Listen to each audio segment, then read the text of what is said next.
आज जो हम टॉपिक पढ़ने जा रहे हैं उसका नाम है magnetic effects of electric current. तो हमने इलेक्ट्रिक करंट के बारे में ऑलरेडी पढ़ा हुआ है कि इलेक्ट्रिक करंट जो है क्या होता है, चार्ज के फ्लो करने को हम इलेक्ट्रिक करंट बोलते हैं।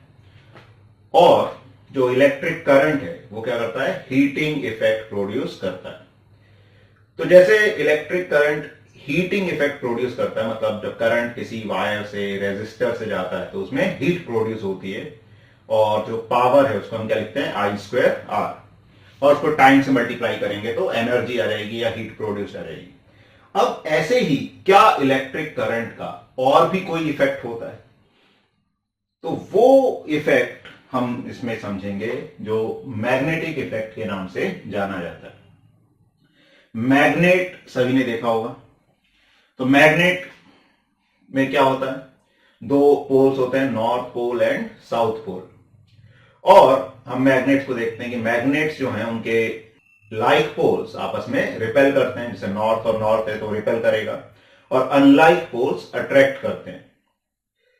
और कंपास भी शायद सबने देखा हो या नहीं भी देखा हो। तो कंपास क्या होता है, एक छोटा सी डिवाइस होती है जो हम डायरेक्शन का आइडिया लगाने के लिए यूज करते हैं।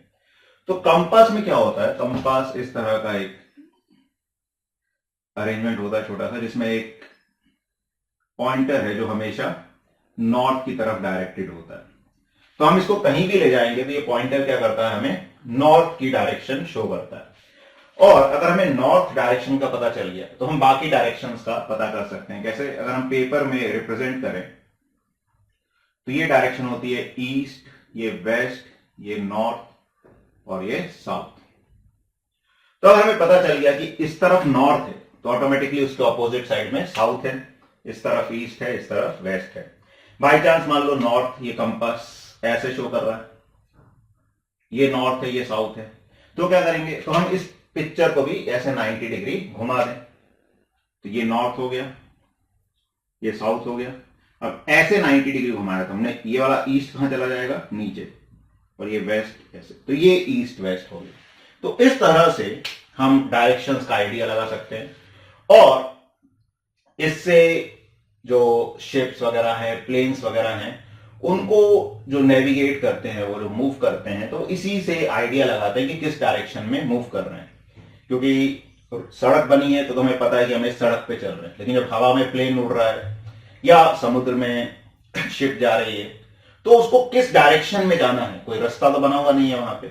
तो वो कैसे पता चलता है, वो कंपास की मदद से पता चलता है कि यहां पे नॉर्थ है तो हमें नॉर्थ की तरफ जाना है, साउथ की तरफ जाना है, या नॉर्थ से कितने एंगल साउथ की तरफ जाना है। इससे हम डायरेक्शन का आइडिया लगा सकते हैं और सही जगह पर पहुंचते हैं। तो ये कंपास का मेन रोल होता है जो हमें डायरेक्शन फाइंड करने में हेल्प करता है। अब नॉर्मली किसी भी मैग्नेट को या कंपास को हम कहीं पर भी रखते हैं तो ये जो इसका एंड है वो हमेशा क्या करता है, नॉर्थ की तरफ डायरेक्टेड होता है। मैं कंपास को अगर यहां पे रख दूं तो क्या होगा, उसका ये जो पॉइंटेड एज है, ये पॉइंटेड एज किस तरफ डायरेक्टेड होगा, नॉर्थ की तरफ डायरेक्टेड होगा। अब ये देखा गया कि अगर मैं एक कंपास को रखता हूं यहां पर, जैसे मैंने कंपास को यहां पे रख दिया और ये ऐसे शो कर रहा है, तो मैं बोलूंगा ये नॉर्थ है और ये साउथ है। इसके हिसाब से हम बोल सकते हैं ये ईस्ट है और ये वेस्ट है। ऐसा देखा गया कि अगर एक करंट कैरिंग वायर यहां पे रख दी जाए, या हम ऐसा मान ले कि एक ऐसा सिस्टम है जहां पर ये एक करंट कैरिंग एक सर्किट है, इस तरह का इलेक्ट्रिकल सर्किट है, यहां पे बैटरी लगी हुई है, यहां पे एक स्विच है या की है, हम ऐसा मान ले की है। तो जब ये की ओपन है, मैंने यहां पर एक कंपास को रखा, ठीक है, कंपास को मैंने रखा। हमारा कंपास कुछ इस तरह से डायरेक्शन शो कर रहा है। वैसे ये जो कंपास है ये इस लूप के या बोर्ड के प्लेन में नहीं है, ये मान के चलो कि बोर्ड के प्लेन से कैसा रखा हुआ है, हमने परपेंडिकुलर रखा हुआ है। यानी कि अगर मैं इस अपने हाथ को कंपास की तरह मानूं तो ये कंपास ऐसे रखा हुआ है और इसमें पॉइंटर इस तरह से शो कर रहा है। ठीक है, अब तो हम बोले कंपास अगर का पॉइंटर इस तरफ शो कर रहा है तो ये नॉर्थ डायरेक्शन है, ये साउथ। ऐसा क्यों? क्योंकि कोई भी मैग्नेट जो है वो जो भी मैग्नेटिक फील्ड है वहां पर उसके कारण अपने आप की पोजीशन को एडजस्ट करता है। थोड़ा सा हम मैग्नेटिक फील्ड के बारे में आगे और समझेंगे। अब जैसे ही मैं की प्रेस करता हूं तो मैं देखता हूं कि क्या होगा, इसमें करंट फ्लो करने लगेगा। तो जो कंपास इस तरफ डायरेक्टेड था वो क्या करता है, थोड़ा सा डिफ्लेक्शन शो करता है, वो इधर की बजाय कुछ इधर हो गया। ठीक है, तो जैसे पहले इधर था, अब क्या हुआ कि इसमें कुछ करंट फ्लो किया और उस करंट के कारण जो डिफ्लेक्शन है वो थोड़ा सा चेंज हुआ। और वो डिफ्लेक्शन चेंज हुआ यानी कि वहां पर जो मैग्नेटिक फील्ड है वो चेंज हुई। और वो मैग्नेटिक फील्ड किस कारण चेंज हुई, तो वहां पर इस वायर ने भी एक मैग्नेटिक फील्ड प्रोड्यूस की जिसने नेट मैग्नेटिक फील्ड को चेंज किया। और इस तरह से ओवरऑल मैग्नेटिक फील्ड जो है वो डिसाइड करेगी कंपास किस तरफ डिफ्लेक्ट होगा। तो इससे यह पता चला कि जो करंट कैरिंग वायर्स हैं या करंट है वो क्या करता है, अपने आसपास एक मैग्नेटिक इफेक्ट भी प्रोड्यूस करता है। और इस चैप्टर में हम उसी मैग्नेटिक इफेक्ट को पढ़ेंगे। और फिर यह भी एक थॉट आया कि जैसे एक करंट या इलेक्ट्रिक करंट या moving charges magnetic effect produce करते हैं, क्या वैसे ही moving magnets electric effect produce कर सकते हैं? तो देखा गया हाँ, ऐसा भी पॉसिबल है कि जो मूविंग मैग्नेट्स हैं वो इलेक्ट्रिक इफेक्ट प्रोड्यूस करते हैं। इनको ही हम इस चैप्टर में पढ़ेंगे। जैसे कुछ कॉमन एग्जांपल्स हैं, जैसे जो इलेक्ट्रोमैग्नेट है या मोटर है वो क्या करती है, इलेक्ट्रिक जो करंट है उसके मैग्नेटिक इफेक्ट को शो करती है। तो जैसे इलेक्ट्रोमैग्नेट में क्या होता है कि जब करंट फ्लो करता है तो जो उसके अंदर आयरन की रॉड है वो मैग्नेटाइज हो जाती है क्योंकि एक मैग्नेटिक इफेक्ट जनरेट होता है। और इलेक्ट्रिक जनरेटर जो है वो मूविंग मैग्नेट के कारण इलेक्ट्रिकल इफेक्ट जनरेट करता है, उसको शो करता है। उनको भी हम इस चैप्टर में डिस्कस करेंगे। अच्छा, ये जो मैग्नेटिक इफेक्ट होता है इलेक्ट्रिक करंट का, ये सबसे पहले ऑब्जर्व किया था हैंस क्रिस्टिन ऑर्स्टेड ने।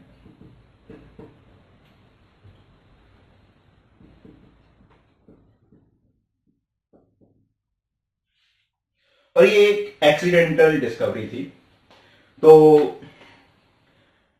ऑर्स्टेड ने ये देखा कि एक कंपास के पास अगर हम करंट कैरिंग वायर को ले जाते हैं तो कंपास जो है वो अपना डिफ्लेक्शन की डायरेक्शन को चेंज करता है। यानी कि जो इलेक्ट्रिक करंट है उसने भी मैग्नेटिक फील्ड प्रोड्यूस की और उसके कारण कंपास ने अपनी पोजीशन को चेंज किया, डिफ्लेक्शन को चेंज किया। और ऑर्स्टेड ने ये पता किया कि इलेक्ट्रिक और मैग्नेटिक इफेक्ट्स जो है आपस में रिलेटेड हैं, इंडिपेंडेंट नहीं होते हैं। तो ये थोड़ा सा हमें पता होना चाहिए कि किसने इसको डिस्कवर किया था। Magnetic field and field lines. तो हम ये जानते हैं कि अगर हम एक कंपास को जैसे हम नॉर्मली रखेंगे तो वो एक पर्टिकुलर डायरेक्शन में अलाइन हो जाएगा, जो किसको रिप्रेजेंट करता है, नॉर्थ को रिप्रेजेंट करता है। और अगर हम एक मैग्नेट के पास भी ले जाएंगे तो जो कंपास का पॉइंटर है वो नॉर्थ की तरफ पॉइंट करेगा। तो ये जो कंपास नीडल है मैग्नेट की होती है और वो मैग्नेट जो है उसका जो वो एक पॉइंट है वो हमेशा नॉर्थ की तरफ डायरेक्टेड होता है। जो नॉर्थ की तरफ डायरेक्टेड होता है उसको हम क्या बोलते हैं, नॉर्थ सीकिंग या नॉर्थ पोल। और जो एक एंड साउथ की तरफ डायरेक्टेड होता है उसको हम बोलते हैं साउथ सीकिंग या साउथ पोल, उसको बोला जाता है। और हम क्लोज ऑब्जर्वेशन से ये देखते हैं कि जो लाइक पोल्स होते हैं दो मैग्नेट्स के वो आपस में रिपेल करते हैं और अनलाइक पोल्स आपस में अट्रैक्ट करते हैं। जैसे कभी भी दो मैग्नेट्स देखेंगे तो उनके अगर साउथ और साउथ को एक दूसरे की तरफ ले जाओगे तो वो रिपेल करेंगे, और साउथ और नॉर्थ को एक दूसरे की तरफ ले जाओगे तो वो अट्रैक्ट करेंगे। तो कभी अगर हमें पता भी नहीं है तो हम दो मैग्नेट्स को एक दूसरे के पास ले जाकर ये देख सकते हैं कि अगर वो अट्रैक्ट कर रहे हैं तो वो दोनों अनलाइक पोल्स होंगे, एक नॉर्थ है तो दूसरा साउथ होगा, और अगर वो रिपेल कर रहे हैं तो वो दोनों लाइक पोल्स होंगे, या तो दोनों ही साउथ होंगे या दोनों ही नॉर्थ पोल होंगे। अब ये सवाल उठता है कि जो एक मैग्नेट है, कॉमनली जब हम लेबोरेटरी में यूज करते हैं तो हम बार मैग्नेट का यूज करते हैं। तो बार मैग्नेट जो है वो इस तरह का एक क्यूबॉइड टाइप की रॉड रहती है, और इसका एक नॉर्थ पोल होता है, साउथ पोल होता है। अब इस मैग्नेट के आसपास, अच्छा मैग्नेटिक फील्ड लाइंस की हम बात कर रहे हैं। मैग्नेटिक फील्ड क्या होता है? मैग्नेटिक फील्ड किसी भी मैग्नेट के आसपास वो पूरा रीजन होता है जिसमें वो दूसरे मैग्नेट के पोल पे फोर्स लगा सकता है। ठीक है, मैग्नेटिक फील्ड मतलब क्या होता है? रीजन। तो मैग्नेटिक फील्ड क्या होता है? किसी भी मैग्नेट के आसपास वो पूरा रीजन जिसमें ये पहला मैग्नेट किसी भी दूसरे मैग्नेट के किसी पोल पर फोर्स लगा सकता है, वो मैग्नेटिक फील्ड होती है। और फील्ड लाइंस क्या होती हैं? फील्ड लाइंस इमेजिनरी लाइंस होती हैं जो हम ड्रॉ करते हैं, जो हमको ये रफ आइडिया देता है कि किस तरह से फोर्स लगेगा, किस डायरेक्शन में फोर्स लगेगा। तो इसको हम समझने के लिए जैसे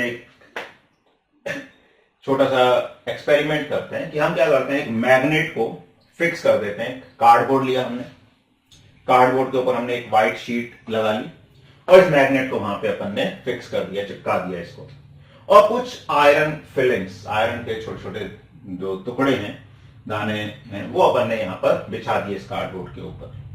अब हम उस कार्डबोर्ड को ऐसे थोड़ा थोड़ा करके हिलाएंगे तो क्या होगा, वो आयरन फिलिंग्स एक पर्टिकुलर टाइप की शेप ले लेंगी, और उस शेप से हमें पता चलता है कि जो फील्ड लाइंस हैं वो किस तरह की होती हैं।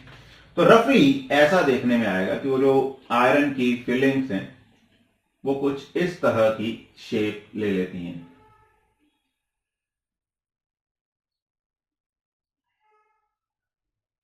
मतलब वो ऐसे से डॉट डॉट डॉट करके ऐसे अरेंज हो जाएंगे कि रफली वो लाइंस हमको इस तरह से दिखाई देंगी।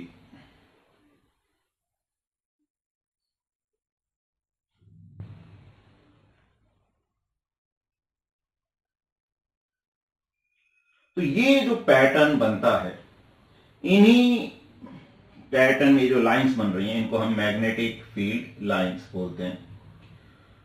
और इस तरह से एज्यूम किया जाता है कि जैसे जो लाइंस हैं वो नॉर्थ पोल से साउथ की तरफ डायरेक्टेड होती हैं, कहां? Outside the magnet. तो outside the magnet field lines north से साउथ डायरेक्टेड होती है, लेकिन इनसाइड द मैग्नेट वो साउथ से नॉर्थ की तरफ डायरेक्टेड होती है।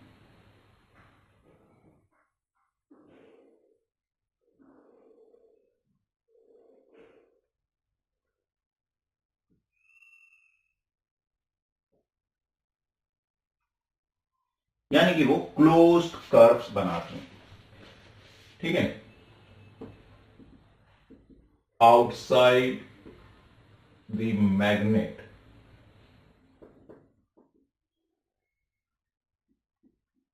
नॉर्थ टू साउथ डायरेक्टेड होती हैं।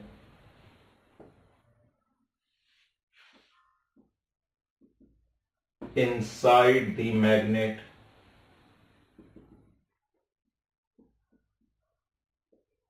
साउथ टू नॉर्थ डायरेक्टेड होती हैं, and they form closed curves. Closed curves form करती हैं। तो जो फील्ड लाइन का पैटर्न है वो इस तरह से होता है। इसको हम एक और तरह से भी ड्रॉ कर सकते हैं। कैसे ड्रॉ कर सकते हैं? हमने एक मैग्नेट रखा और एक कंपास लिया, जो लेबोरेटरी में जनरली किया जाता है। फील्ड लाइंस हमें ड्रॉ करनी हो तो हम एक मैग्नेट रखते हैं, कंपास लेते हैं। हमने कंपास को जैसे यहां पे रखा मैग्नेट के पास में, तो उसको हम दोबारा से बना के देखते हैं। जैसे ये मान लीजिए मैग्नेट है, हमने यहां पे कंपास रखा। अब कंपास कुछ इस तरह से शो डायरेक्टेड हो गया। तो ये साउथ पोल है, ये नॉर्थ पोल है, तो हमने इसको एक मार्क कर दिया। फिर हमने कंपास को यहां पे रखा, तो फिर पॉइंटर इस तरह से आया कुछ। तो हम क्या करते हैं, उसका जो बैक एंड है पॉइंटर का, वो इस पॉइंट से मैच कराते हैं, फ्रंट एंड पे एक और पॉइंट बना देते हैं।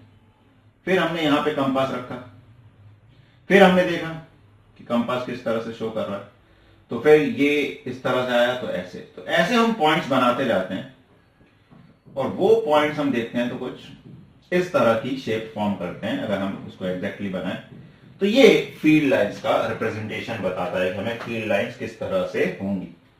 और ठीक है, फील्ड लाइंस की डायरेक्शन कैसी होती है, मैग्नेट के बाहर वो नॉर्थ से साउथ की तरफ होती हैं, और इनसाइड द मैग्नेट वो साउथ से नॉर्थ की तरफ होती हैं। तो ये हमें थोड़ा सा आइडिया होना चाहिए। ठीक है, तो एक और बार अगर हम दोबारा से बात करें, मैग्नेटिक फील्ड को हम कैसे डिफाइन कर सकते हैं। तो मैग्नेटिक फील्ड क्या होता है, the region surrounding a magnet in which the force of the magnet can be detected. The region surrounding the magnet in which the force of the magnet can be detected. तो magnet का force जिस reason में detect किया जा सकता है वो reason क्या कहलाता है, मैग्नेटिक फील्ड। ठीक है, तो फील्ड लाइंस कैसे डिफाइन होती हैं, the lines along which the iron fillings align themselves represents magnetic field lines. ठीक है, तो मैग्नेटिक फील्ड लाइंस इस तरह से ड्रॉ की जाती है mainly.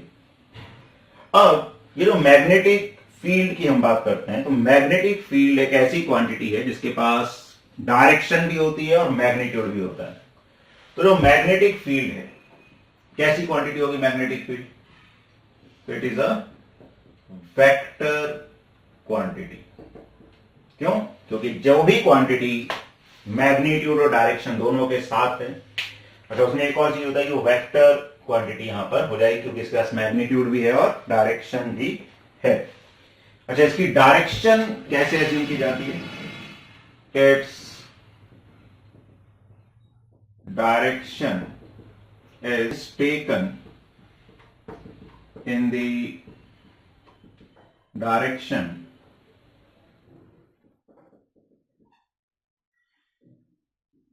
towards which north pole of compass needle moves। ठीक है, कंपास निडल का नॉर्थ पोल जिस तरफ मूव करता है उस तरफ उसकी डायरेक्शन मानी जाती है। जैसे अपन यहां पे देखा, कंपास रखा, नॉर्थ इस तरफ मूव किया, फिर इधर मूव किया, फिर इधर मूव किया, तो जो मैग्नेटिक फील्ड लाइंस बनेगी उनकी डायरेक्शन भी इसी तरह से इस डायरेक्शन में मानी जाएगी। जैसा हमने यहां भी ड्रॉ किया है कि फील्ड लाइंस की डायरेक्शन किस तरह से एज्यूम की जाती है। ठीक है, और बाय कन्वेंशन जैसा हम मानते हैं डायरेक्शन, उसके हिसाब से हम बात करते हैं कि मैग्नेट के बाहर फील्ड लाइंस नॉर्थ से साउथ की तरफ होती हैं, और अंदर हम देखते हैं कि वो फील्ड लाइंस साउथ से नॉर्थ की तरफ होती हैं। अच्छा, एक और पॉइंट ध्यान रखने की जरूरत है कि मैग्नेट जो है वो हमेशा दो पोल्स एक साथ एग्जिस्ट करते हैं। हम मैग्नेट को अगर बीच से तोड़ भी देंगे, हमने इस मैग्नेट को काट भी दिया, तो भी हमें कभी भी दो सेपरेट पोल्स नहीं मिलेंगे, फिर से उसमें नॉर्थ साउथ डेवलप हो जाएंगे। हम फर्दर उसको अगर कट कर देंगे तब भी हमें कभी सेपरेट पोल्स नहीं मिलते। तो मैग्नेटिक पोल्स हमेशा पेयर में मिलते हैं, दोनों पोल्स एक साथ मिलते हैं, एक साथ एग्जिस्ट करते हैं, ये भी हमें ध्यान रखना है। अच्छा, मैग्नेटिक फील्ड लाइंस की कई बार प्रॉपर्टीज पूछ लेते हैं। तो मैग्नेटिक फील्ड लाइंस की क्या प्रॉपर्टीज हम बता सकते हैं, एक तो outside the magnet they are directed from north to south, second inside the magnet they are directed from south to north, third they form closed curves, and one more important point is two field lines can never intersect each other. Two field lines can never intersect each other. दो field lines कभी भी आपस में intersect नहीं कर सकती। क्यों? अगर इंटरसेक्ट करेंगी तो क्या होगा, वहां पे कंपास नीडल की दो पोजीशंस हो जाएंगी, विच इज नॉट पॉसिबल। एक पॉइंट पे कंपास नीडल की एक ही पोजीशन हो सकती है, तो इसलिए दो फील्ड लाइंस कभी भी आपस में क्रॉस नहीं कर सकती। अच्छा, मैग्नेटिक फील्ड लाइंस के बारे में एक और इंपॉर्टेंट पॉइंट होता है कि मैग्नेटिक फील्ड लाइंस जहां पर क्राउडेड होती हैं वहां पर फील्ड की स्ट्रेंथ ज्यादा होती है। जैसे हम दोबारा से डायग्राम ड्रॉ करें फिर,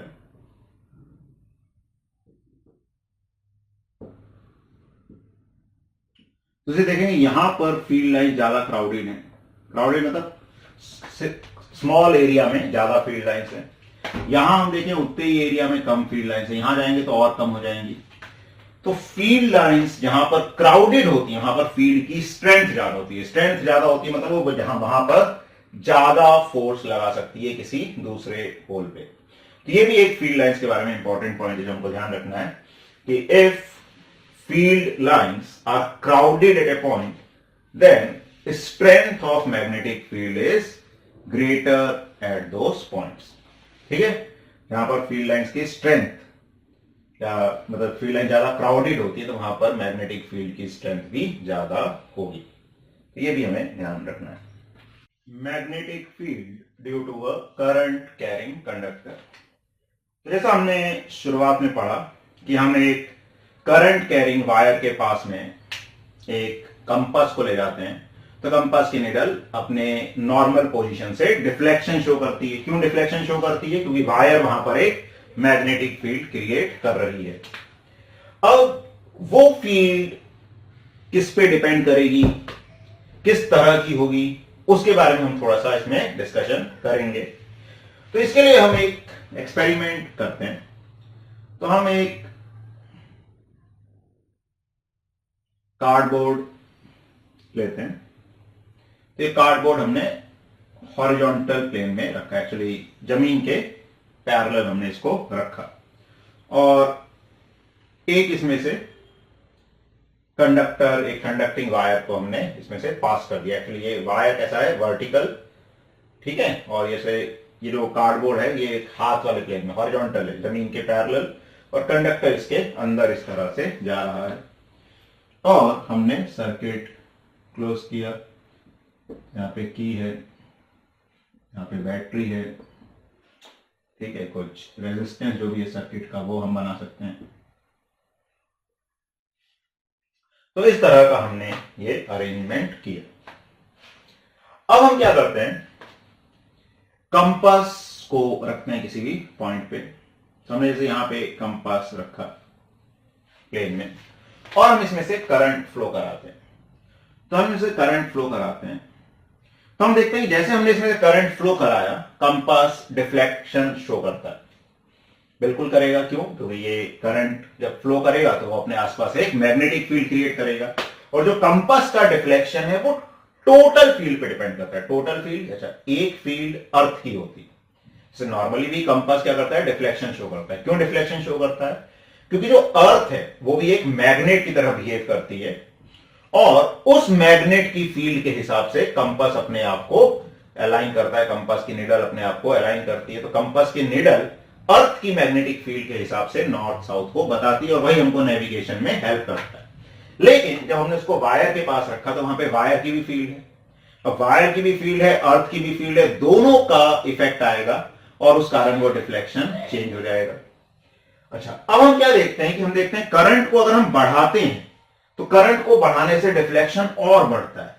डिफ्लेक्शन और बढ़ता है यानी कि मैग्नेटिक फील्ड और बड़ी होगी। अच्छा, मैग्नेटिक फील्ड को हम बी से डिनोट करते हैं, बी से मैग्नेटिक फील्ड को हम डिनोट करते हैं।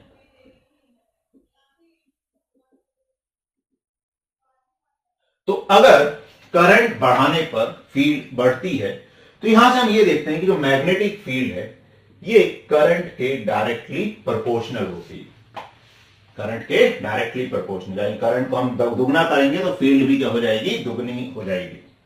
अच्छा, फिर हम क्या करते हैं, कंपास की पोजीशन चेंज करके देखते हैं, दूर रख के देखते हैं। अब हमने कंपास को पहले P वाली पोजीशन में रखा था, अब X वाली पोजीशन में रखा। तो हमने क्या देखा कि जो डिफ्लेक्शन है, अगर सेम करंट, अब हम क्या करते हैं, करंट को फिक्स रखते हैं, करंट वेरी नहीं करते। देखो जब भी हमें कोई रिजल्ट डिराइव करना होता है तो हम एक पैरामीटर को बदलते हैं जिससे हमें पता चले उस पर क्या डिपेंडेंस है। तो पहले हमने क्या रखा, डिस्टेंस को फिक्स रखा और करंट को चेंज करके देखा। तो हमने देखा करंट कम करने से डिफ्लेक्शन कम होता है, करंट बढ़ाने से डिफ्लेक्शन बढ़ता है।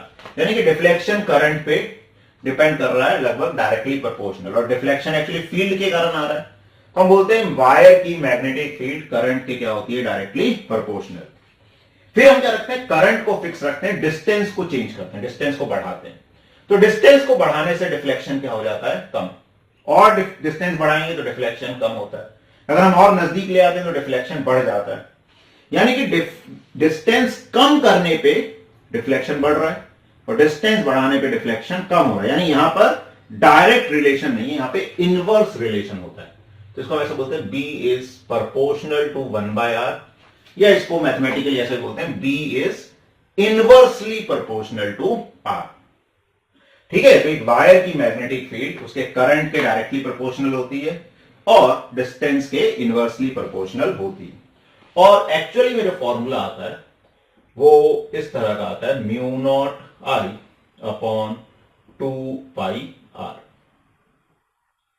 और ये जो म्यू नॉट है इसकी वैल्यू होती है 4π इंटू 10⁻⁻7 इन SI यूनिट्स। यूनिट्स अभी अपने ज्यादा मतलब की नहीं है क्योंकि उस लेवल तक अभी हमको जाने की जरूरत नहीं है।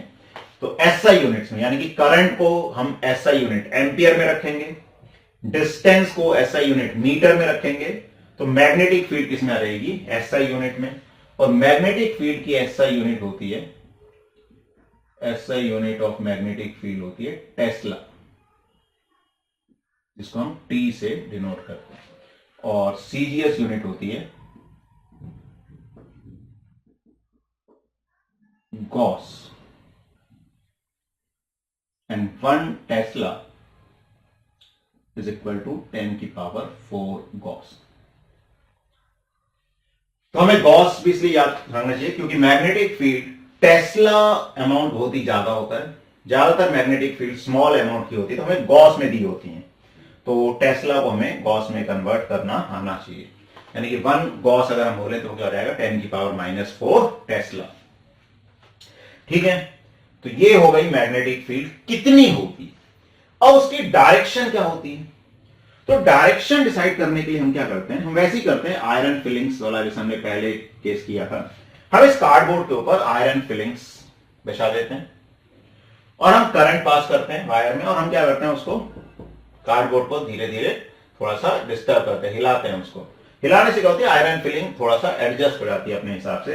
और हम देखते हैं कि वो आयरन फिलिंग्स जो है वो एक ऐसे सर्कुलर टाइप की शेप ले लेती है। अलग अलग डिस्टेंसेस पे जो भी आयरन फिलिंग्स है वो ऐसे सर्कुलर शेप्स ले लेती है। यानी कि जो एक करंट कैरिंग वायर है उसके कारण मैग्नेटिक फील्ड लाइंस भी कैसी होंगी, सर्कुलर टाइप की होंगी। ठीक है, तो मैग्नेटिक फील्ड लाइंस कैसी होती हैं, इसमें सर्कुलर होती हैं और क्लोज्ड कर्व यहां पर भी बनेंगे। अच्छा, उसकी डायरेक्शन हम कैसे देखते हैं, तो जैसे हम कंपास रखेंगे, जैसे मैग्नेट अगर नीचे जा रहा है, मतलब करंट नीचे जा रहा है, तो करंट अगर नीचे जा रहा है और मैं यहां पर कंपास रखता हूं, तो ये कंपास इस तरह से अपनी डायरेक्शन शो करता है, यानी ये नॉर्थ के साउथ। तो अब हमने क्या देखा कि बाय कन्वेंशन हम डायरेक्शन कैसे मानते हैं, नॉर्थ, कंपास का नॉर्थ साइड जो है वो जिस तरफ डायरेक्टेड होगा उस डायरेक्शन में हम फील्ड की डायरेक्शन मानते हैं। यानी कि अगर ये वायर ऐसे करंट कैरी कर रही है वर्टिकल डायरेक्शन में, तो मैग्नेटिक फील्ड लाइंस हम इस तरह से बनाएंगे। जैसे हम ऐसे लाइंस बनाते हैं, क्या बताता है, तो ये जो हमने डॉटेड लाइंस बनाई ये बताता है इनसाइड दी प्लेन।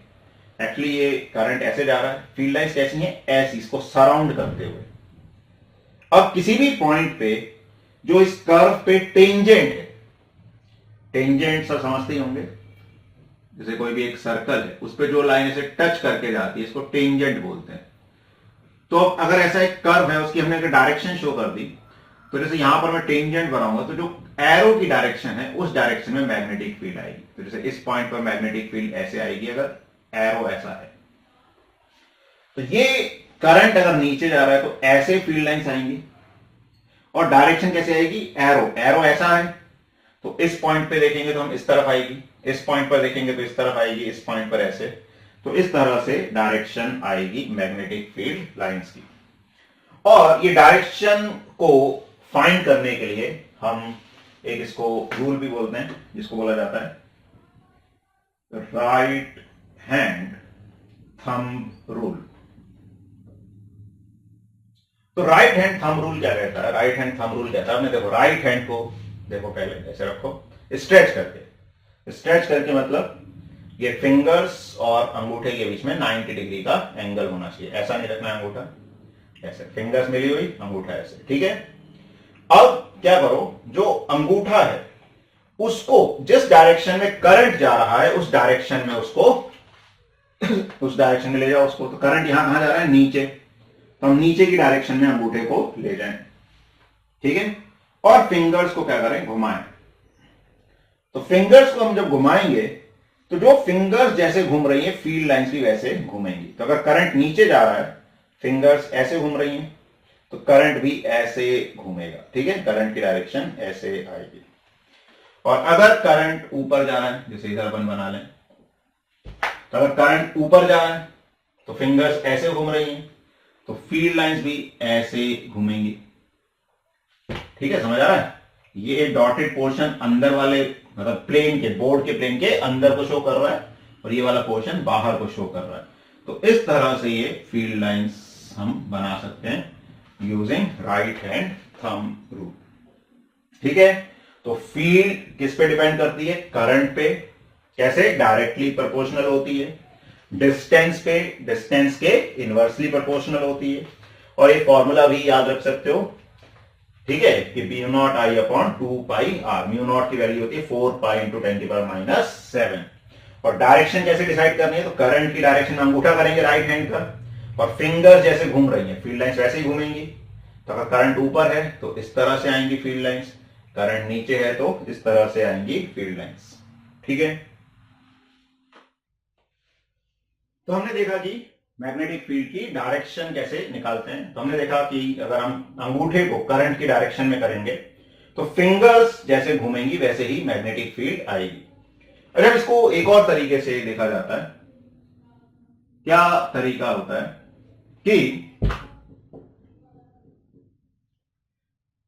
अगर हम इस बोर्ड को प्लेन की तरह मान लें, तो अगर एक डायरेक्शन हमें प्लेन के अंदर और प्लेन के बाहर शो करने, तो उसको शो करने का तरीका ये होता है, हम सर्कल में क्रॉस बना देते हैं, ये रिप्रेजेंट करता है इनसाइड दी प्लेन को।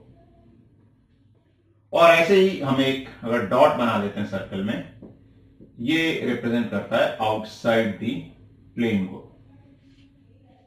एक्चुअली ये क्या है कि जैसे हम एक स्क्रू है, अगर हम उस स्क्रू को कस रहे हैं, जैसे क्रॉस वाली साइड अगर हमको दिखाई दे रही है, यानी इसकी पॉइंटेड एज कहां है, अंदर, यानी कि वो अंदर की तरफ डायरेक्शन को शो कर रहा है। और अगर किसी ने वहां से स्क्रू कसा तो अपने क्या दिखाई देगा, उसका पॉइंट दिखाई देगा। अगर दिखाई देगा तो यहां पे, तो वो क्या शो कर रहा है, डायरेक्शन इस तरह से।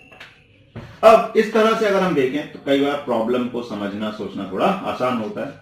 तो मान लो ये करंट है, हमने उसको ऐसे बना लिया, ये करंट कहां जा रहा है, इनसाइड दी प्लेन।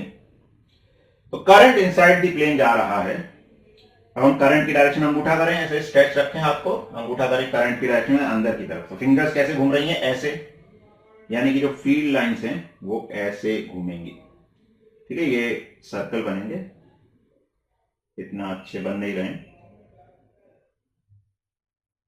तो इस तरह से ये फील्ड लाइंस इस तरह से होंगी। इसका मतलब क्या है कि जैसे इस पॉइंट पे अगर हम बात करें फील्ड की, तो टेंजेंट के अलाउंग और एरो के हिसाब से, टेंजेंट यहां भी आती है, यहां भी आती है, एरो ऐसा जा रहा है तो एरो की डायरेक्शन में ऐसे, इस पॉइंट पे देखेंगे तो ऐसे। ये किसको रिप्रेजेंट कर रही है, डायरेक्शंस फील्ड लाइन को रिप्रेजेंट करेंगी अलग अलग पॉइंट पर। और अगर ऐसे ही हम आउटसाइड दी प्लेन देखेंगे तो हाथ कैसे स्ट्रेच रखें, अंगूठा बाहर की तरफ करें, फिंगर्स ऐसे घूम रही हैं, तो फील्ड लाइंस ऐसे आएंगी। यानी कि अलग अलग पॉइंट पे हम टेंजेंट ड्रॉ करके फील्ड लाइन की डायरेक्शन बता सकते हैं। ठीक है, ये आ रहा है समझ। अब जैसे कई बार ऐसे क्वेश्चंस पूछ लेते हैं कि मान लो करंट जो है, current is directed from east to west, find direction of magnetic field below and above the wire। Current जो है वो ईस्ट से वेस्ट की तरफ जा रहा है, तो मैग्नेटिक फील्ड क्या होगी, below and above the wire.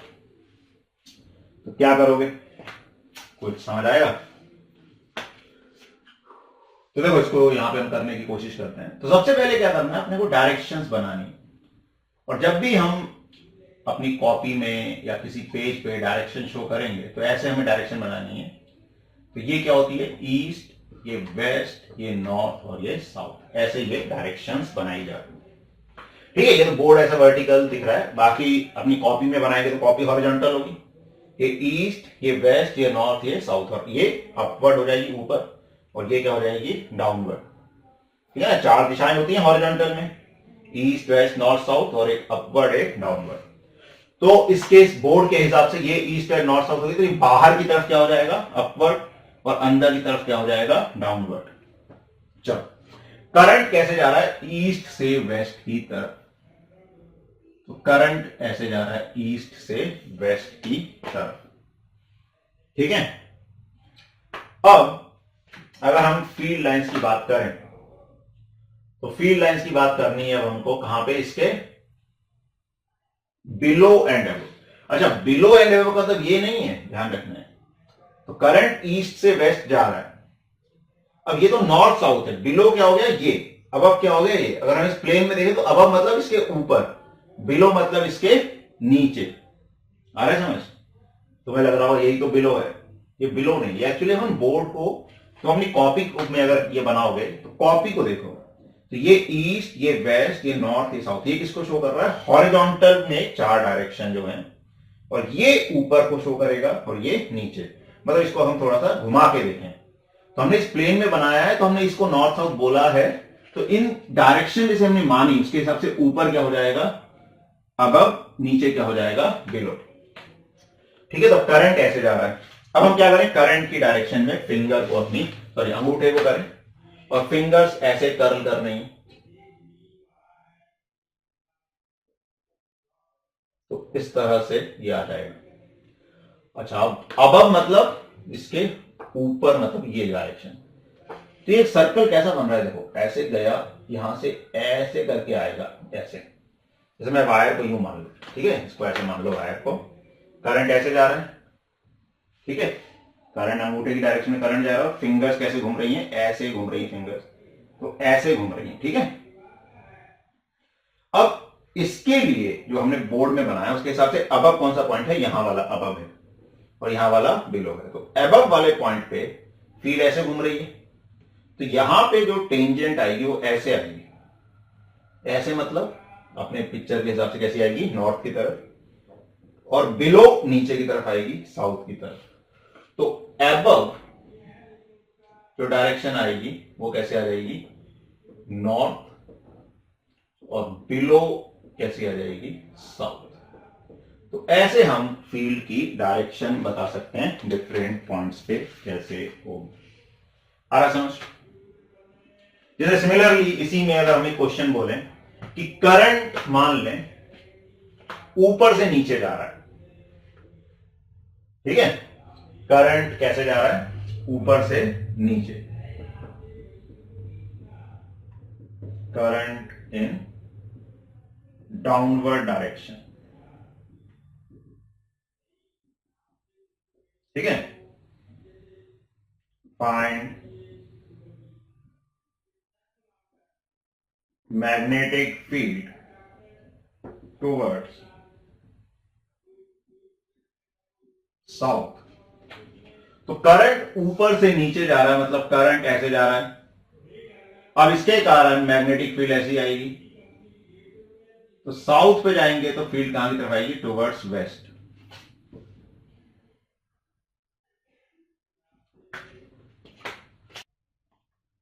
Magnetic field due to a current through a circular loop. तो हमने देखा एक वायर में जब करंट फ्लो करता है तो मैग्नेटिक फील्ड किस तरह से आती है, उसकी डायरेक्शन हम कैसे निकाल सकते हैं। अब ऐसे ही अगर एक सर्कुलर लूप है और जिसमें करंट फ्लो कर रहा है, मान लीजिए इस तरह से, अब इसके कारण फील्ड कैसी आएगी। तो इसको हम बहुत सारे छोटे छोटे वायर्स की तरह मान सकते हैं। यहां पे करंट ऐसे जा रहा है, यहां पे करंट ऐसे जा रहा है। अब जैसे हम इसको एक वायर की तरह मान लेते, हमने क्या देखा था, वायर में अगर हम करंट की डायरेक्शन अंगूठा करेंगे तो फिंगर्स का जो कर्ल है वो अपने को फील्ड की डायरेक्शन देगा। तो यहां पे जो फील्ड की डायरेक्शन है कुछ इस तरह से आएगी, मतलब एक्चुअली में कैसे है, तो फील्ड की डायरेक्शन कुछ इस तरह से एक कर्व आएगा, ये इस तरह से ऊपर भी जाएगा, ठीक है। ऐसे ही यहां पे देखें तो इस तरह से फील्ड लाइंस आएंगी अलग अलग वायर्स के कारण, सबके कारण आएंगी। और ओवरऑल इधर पे देखेंगे तो इधर पे करंट ऐसे आ रहा है एक्चुअली बाहर की तरफ, तो जो फील्ड लाइंस हैं वो कैसी आएंगी, फील्ड लाइंस ऐसी आएंगी, यानी यहां पर भी जो फील्ड लाइंस है उनकी डायरेक्शन देखेंगे तो सेम आएगी।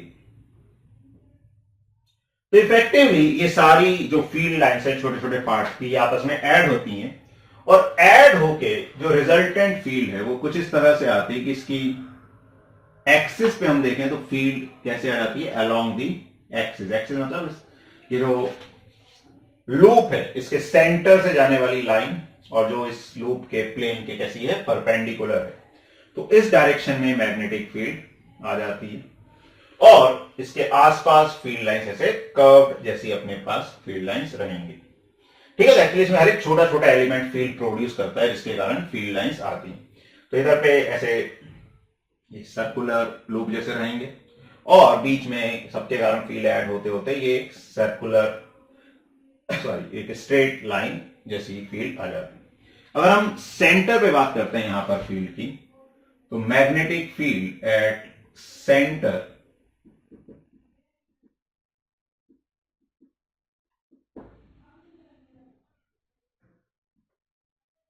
इसको सी मान ले पॉइंट, और मान ले इस लूप का जो रेडियस है ये आर है, तो सेंटर पे फील्ड आती है म्यू नॉट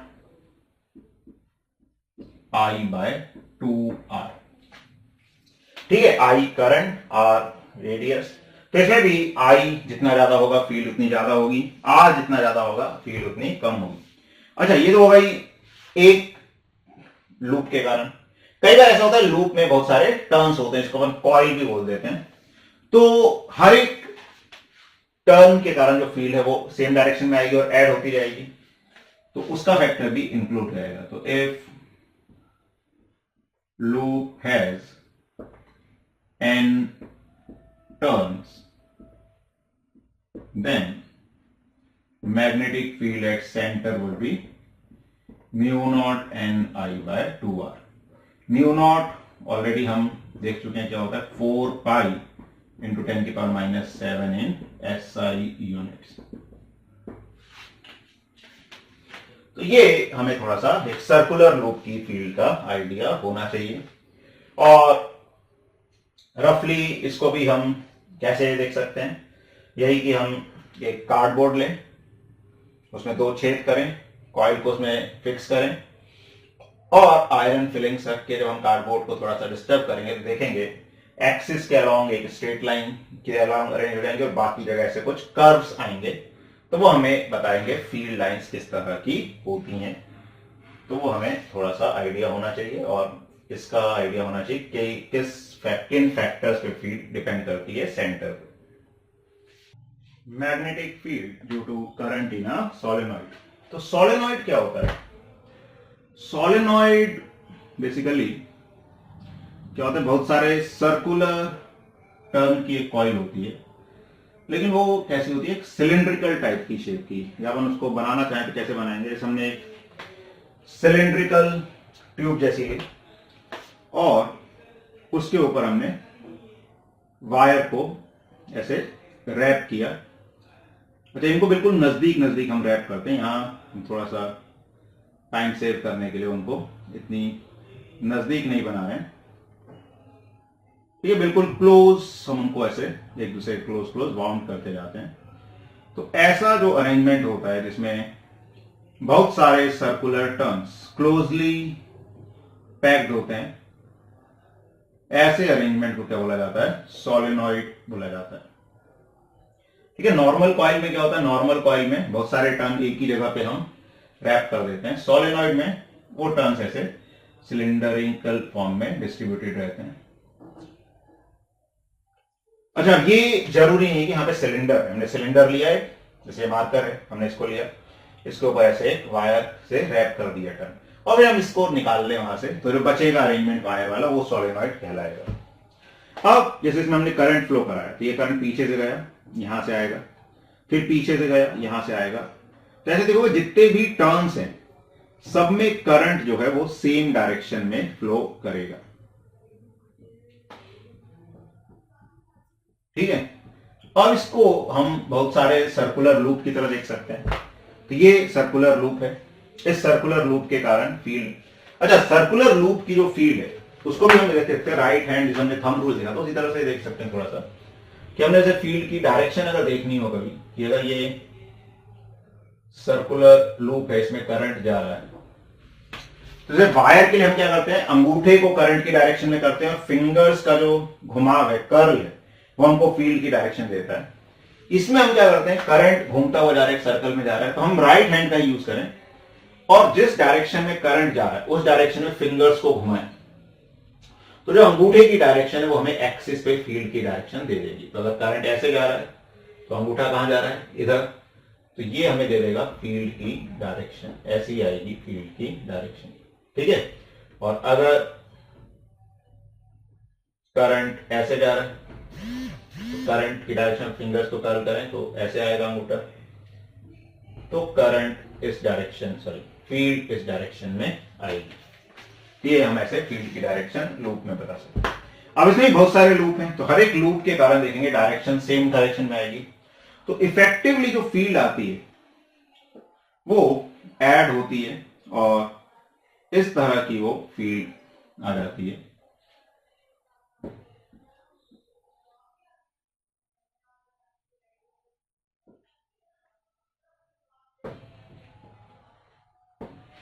ठीक है, तो इस तरह की फील्ड हो जाती है एक सोलेनॉइड के कारण। अब ये जो फील्ड है ये हम देखें तो एक बार मैग्नेट की फील्ड से मैच करती है। जैसे हमने देखा था एक बार मैग्नेट की फील्ड कैसी होती है, क्या ये नॉर्थ पोल है, ये साउथ पोल है। ठीक है, तो इसके बाहर जैसे फील्ड लाइंस ऐसे हो जाएंगी।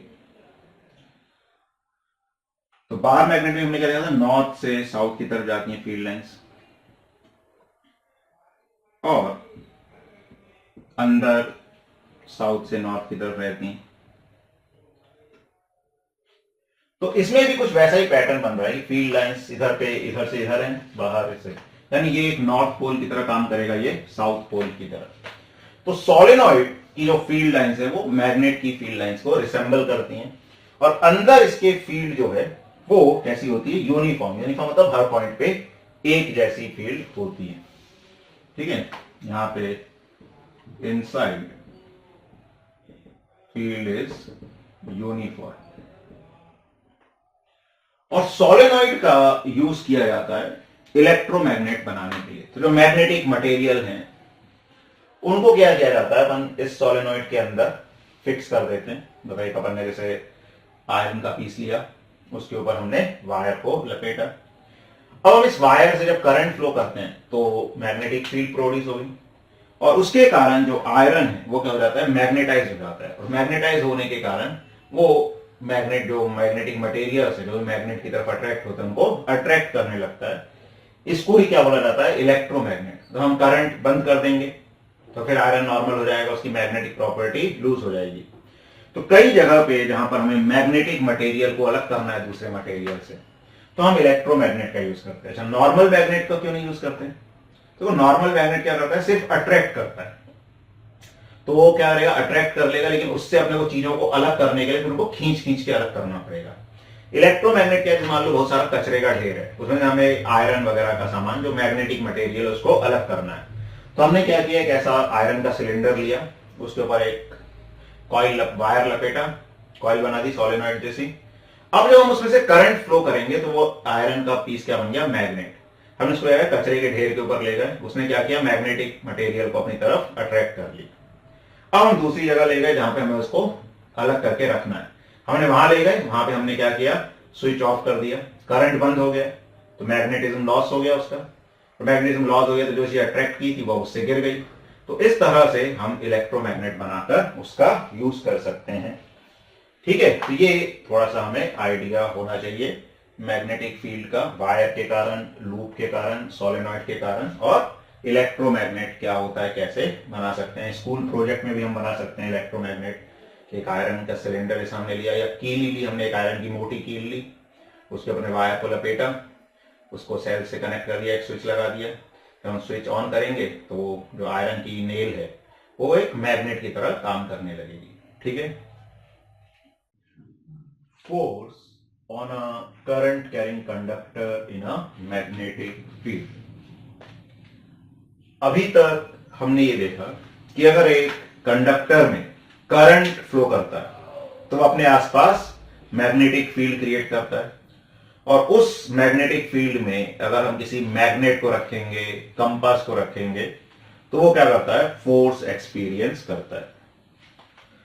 तो ये सबसे पहले जो फ्रेंच साइंटिस्ट था एंड्रे मैरी एम्पियर,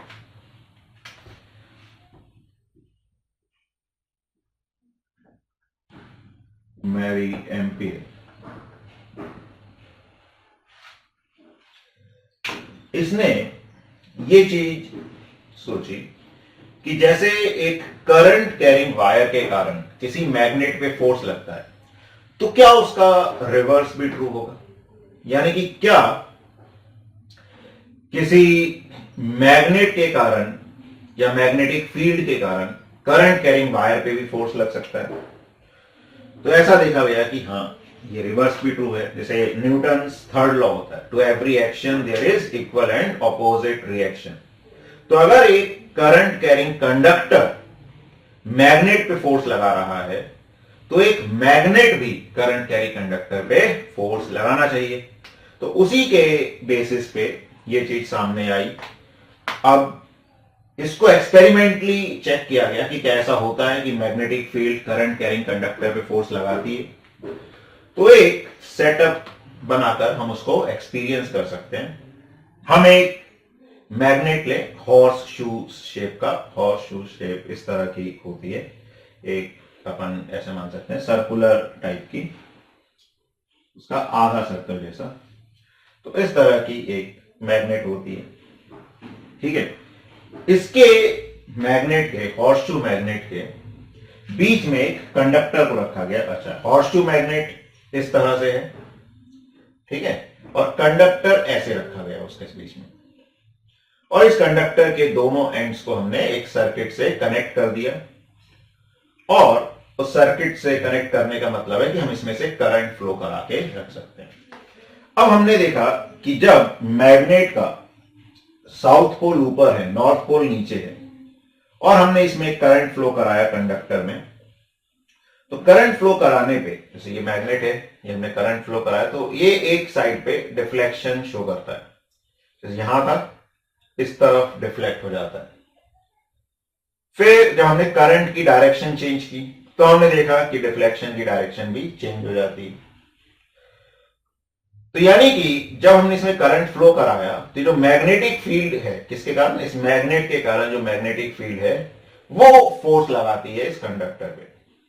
अच्छा, अब ये कैसे पता चला कि करंट पे ही फोर्स लग रहा है? क्योंकि जब वायर में करंट नहीं फ्लो करता तब कोई फोर्स नहीं लगता, वो उसी पोजीशन में रहेगा। हम मैग्नेट को हटा के ले गए तब वायर ऐसा है, हम मैग्नेट को लाके रखा तब भी वायर ऐसा है, अगर उसमें करंट फ्लो नहीं कर रहा है। लेकिन जैसे ही करंट फ्लो कराते हैं तो एक डायरेक्शन के करंट के लिए इधर डिफ्लेक्शन आता है, दूसरी डायरेक्शन के करंट के लिए इधर डिफ्लेक्शन आता है। यानी कि उस पर कुछ फोर्स लगा होगा कंडक्टर पे। अच्छा, फिर हम क्या करते हैं, मैग्नेट की पोलैरिटी चेंज करते हैं, ओरिएंटेशन चेंज करते हैं। पहले साउथ ऊपर था तो हम साउथ को नीचे कर देते हैं, साउथ को नीचे कर दिया, नॉर्थ को ऊपर कर दिया। अब हमने करंट फ्लो कराया तो हमने देखा डायरेक्शन अब चेंज हो जाता है। जैसे पहले नॉर्थ नीचे था और अगर करंट इस तरफ जा रहा है तो फोर्स इधर लग रहा था। अब करंट इधर जाने से फोर्स दूसरी तरफ लगने लगता है। यानी कि जो फोर्स है वो एक तो करंट की डायरेक्शन पे डिपेंड करता है कि हम करंट की डायरेक्शन चेंज करते हैं तो फोर्स की डायरेक्शन चेंज हो जाती है। दूसरा, अगर हम करंट की डायरेक्शन फिक्स रखते हैं और मैग्नेटिक पोल्स की डायरेक्शन चेंज करते हैं तो भी डायरेक्शन चेंज हो जाती है। तो इस तरह से हमने ये देखा कि मैग्नेटिक फील्ड में अगर हम किसी करंट कैरिंग कंडक्टर को रखते हैं तो उस पर भी फोर्स लगता है। और ऐसा देखा जाता है एक्सपेरिमेंटली कि ये फोर्स मैक्सिमम होता है जब मैग्नेटिक फील्ड और कंडक्टर की लेंथ कैसे होते हैं, परपेंडिकुलर। जैसे अगर मैग्नेट ऐसा है तो मैग्नेटिक फील्ड ऐसे हो गई, और कंडक्टर ऐसा है तो ऐसे फील्ड और ऐसा कंडक्टर, उनके बीच का एंगल कितना है, 90 डिग्री। और ये जो फोर्स आता है अगर मैग्नेटिक फील्ड और लेंथ जो है कंडक्टर की वो 90 डिग्री पे है, if magnetic field and length L of conductor are at 90 degree, force on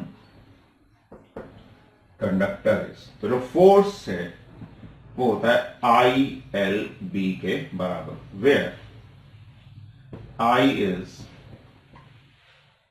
current through the wire। ठीक है, तो यहां से भी हम देख सकते हैं कि अगर हम करंट बढ़ाएंगे तो फोर्स बढ़ जाएगा, मतलब जितना ज्यादा करंट होगा उतना ज्यादा फोर्स लगेगा। मैग्नेटिक फील्ड बढ़ाएंगे तो भी करंट बढ़ जाएगा, और लेंथ बढ़ाएंगे तो भी करंट बढ़ जाएगा। तो ये मैग्नेटिक फील्ड है, अगर उसमें किसी कंडक्टर पे फोर्स होता है। अच्छा, मैग्नेटिक फील्ड जो है वो कैसी होनी चाहिए, यूनिफॉर्म। यूनिफॉर्म मतलब हर पॉइंट पर उसकी वैल्यू सेम होनी चाहिए।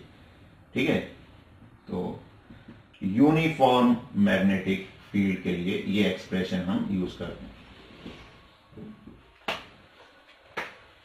तो ये आया कि एक करंट कैरिंग कंडक्टर पे मैग्नेटिक फील्ड भी फोर्स लगाती। अच्छा, उसकी डायरेक्शन कैसे डिसाइड होगी, तो डायरेक्शन डिसाइड करने के लिए हम एक लॉ यूज कर सकते हैं या रूल यूज करते हैं। तो वो है, उसको हम बोलते हैं Fleming's left hand rule. Fleming's left hand rule. तो फ्लेमिंग्स लेफ्ट हैंड रूल क्या कहता है, तो बेसिकली हम अपने लेफ्ट हैंड, ध्यान रखना है हैंड कौन सा यूज करना है, लेफ्ट हैंड।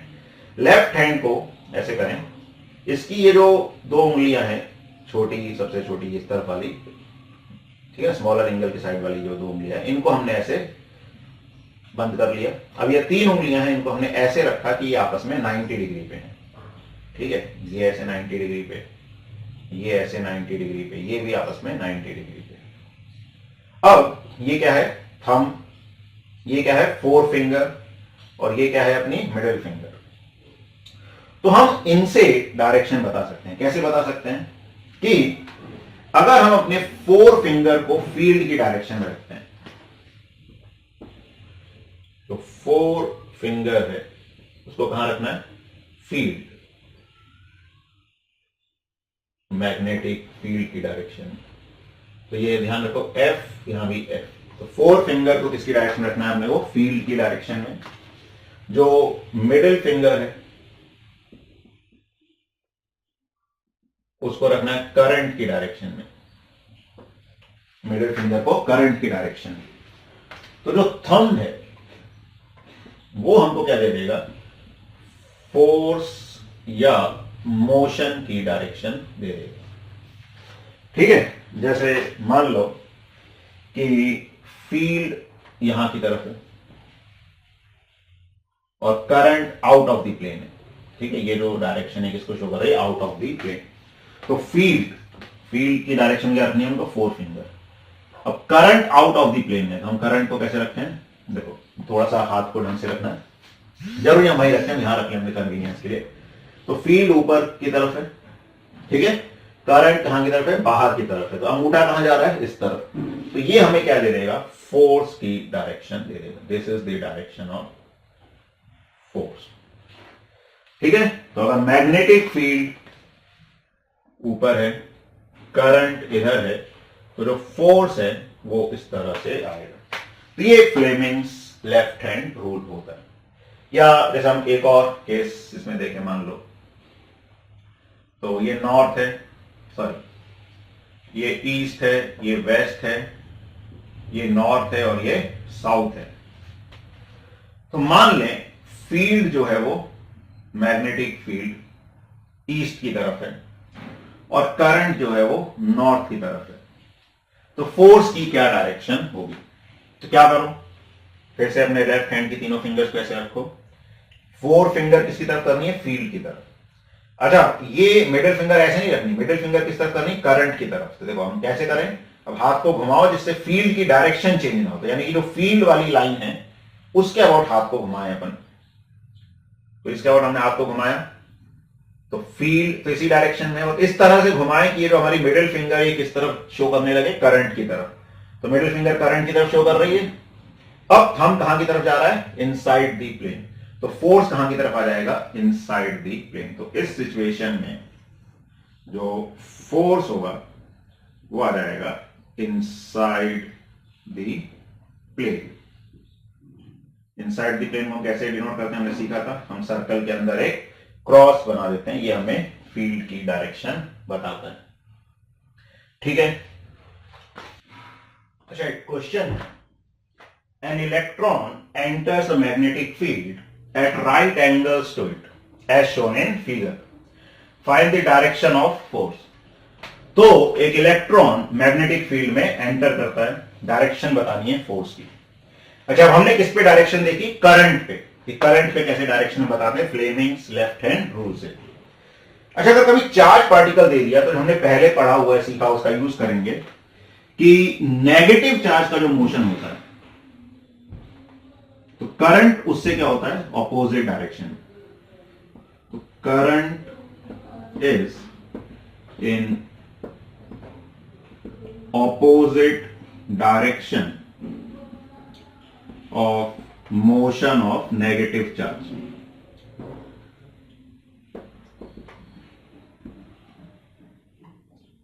ठीक है, और पॉजिटिव चार्ज की डायरेक्शन में होगा। तो इलेक्ट्रॉन पे कैसा चार्ज होता है, नेगेटिव चार्ज। तो अगर इलेक्ट्रॉन है और वो नीचे जा रहा है, यानी कि जो करंट है वो कहां मान सकते हैं हम, ऊपर। ठीक है, नेगेटिव चार्ज नीचे जा रहा है तो हम करंट को कहां मान सकते हैं, ऊपर।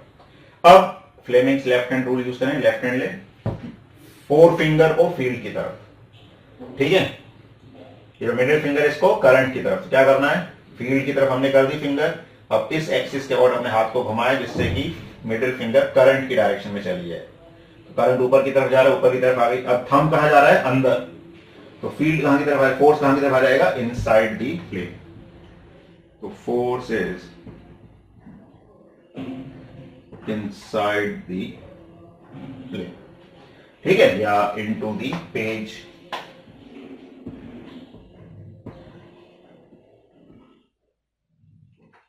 समझ आ रहा है।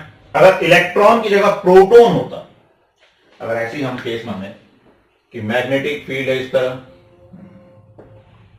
और एक प्रोटॉन ऐसे जा रहा है, अब प्रोटॉन पे कैसा चार्ज होता है, पॉजिटिव। तो पॉजिटिव चार्ज की मोशन की डायरेक्शन में करंट होता है, तो करंट ऐसे आया।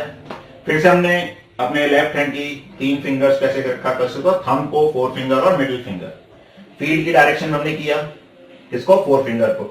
अब मिडिल फिंगर को करंट की डायरेक्शन में करना है, तो हम फील्ड के डायरेक्शन के अबाउट उसको रोटेट करें, घुमाएं और ऐसे। अब करंट की डायरेक्शन आ गई अपने मिडिल फिंगर, तो थंब कहां की तरफ जा रहा है, बाहर। तो फोर्स कहां की तरफ आ जाएगा, out of the page. Force is out of the page. तो ऐसे हम फोर्स की डायरेक्शन बता सकते हैं। नेक्स्ट क्वेश्चन है, a positively charge particle, alpha particle. अच्छा, अल्फा पार्टिकल पे पॉजिटिव चार्ज होता है, ये ध्यान रखना है। कई बार क्वेश्चन में ऐसा भी सकता है पॉजिटिवली चार्ज पार्टिकल, या ऐसा बोलते हैं अल्फा पार्टिकल। तो ज्यादातर जो काम आते हैं, एक होता है इलेक्ट्रॉन, प्रोटॉन, न्यूट्रॉन। इलेक्ट्रॉन पे नेगेटिव चार्ज होता है, प्रोटॉन पे पॉजिटिव चार्ज होता है, और अल्फा पार्टिकल पे भी पॉजिटिव चार्ज होता है। तो पॉजिटिवली चार्ज पार्टिकल और alpha particle is projected towards waste, is deflected towards north, या यहां से हटा देना, projected towards waste is deflected towards north by magnetic field, find the direction of magnetic field. अब देखो, इसमें हमें किसकी डायरेक्शन दे रखी है, चार्ज पार्टिकल कहां जा रहा है और किस तरफ डिफ्लेक्ट हुआ। जिस तरफ डिफ्लेक्ट हुआ मतलब उस तरफ फोर्स लगा। तो सबसे पहले तो हम डायरेक्शंस बना लें, क्योंकि सही से हमें क्वेश्चन करना है तो हमें डायरेक्शंस को सही से बनाना पड़ेगा। तो ये अगर ईस्ट है, ये वेस्ट हो जाएगी, ये नॉर्थ और ये साउथ। ठीक है, positively charge particle projected towards waste. तो चार्ज पार्टिकल को हमने वेस्ट की तरफ फेंका, और पॉजिटिव चार्ज है, यानी कि पॉजिटिव चार्ज के मोशन की डायरेक्शन हम करंट मान सकते हैं। तो करंट किस तरफ आया, वेस्ट की तरफ, is deflected towards north, north की तरफ डिफ्लेक्ट हुआ, यानी फोर्स कहां लगा उस पर, नॉर्थ की तरफ लगा। This is force. अब हमें क्या बताना है, फील्ड की डायरेक्शन। तो फिर से Fleming's left hand rule use होगा। अब फोर फिंगर फील्ड को बताती है, हमें फील्ड का बताना है, फील्ड हमें नहीं पता, तो हम दूसरी चीज देखते हैं। हम थंब है, फोर्स की डायरेक्शन होता है, थंब को हम फोर्स की डायरेक्शन में करें। अब ये जो अपनी मिडिल फिंगर है, ये करंट की डायरेक्शन में होनी चाहिए। तो जैसे हमने फोर्स को फिक्स कर दिया डायरेक्शन को, तो हम इस लाइन के अबाउट अपने हाथ को घुमाएं, जिससे कि मिडिल फिंगर करंट की डायरेक्शन में आ जाए। ठीक है, तो हमने ऐसे घुमाया, इससे क्या हुआ, फोर्स की डायरेक्शन तो फिक्स हो गई, एक डायरेक्शन में फिक्स कर दी, दूसरी को भी फिक्स करना था कहां, करंट के अबाउट। तो फोर्स ऊपर की तरफ लगा, ऊपर मतलब नॉर्थ की तरफ, करंट वेस्ट की तरफ है, तो हमारी फिंगर कहां की तरफ आ रही, फोर फिंगर जो है बाहर की तरफ, यानी फील्ड जो है बाहर की तरफ आएगी, मैग्नेटिक फील्ड जो है बाहर की तरफ आएगी। अब बाहर क्या हो जाएगा, इस प्लेन के हिसाब से जब हम ऐसे बनाते हैं, तो बाहर मतलब अपवर्ड्स और अंदर मतलब इनवर्ड्स, तो डायरेक्शन क्या हो जाएगी, अपवर्ड्स आ जाएगी। So answer is upwards, magnetic field upwards होगी। ठीक है, तो ऐसे हम अगर दो क्वांटिटीज की डायरेक्शन पता है, तो तीसरी क्वांटिटी की डायरेक्शन बता सकते हैं।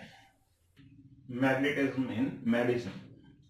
तो देखो, जो हमने देखा कि करंट कैरिंग वायर अपने आसपास मैग्नेटिक फील्ड प्रोड्यूस करती है, उसका एक इंपॉर्टेंट यूज होता है मेडिसिन पर्पसेस के लिए भी। तो हमारी बॉडी में जो weak ion currents nerve cells के थ्रू फ्लो करते हैं, उनके कारण भी मैग्नेटिक फील्ड प्रोड्यूस होती है।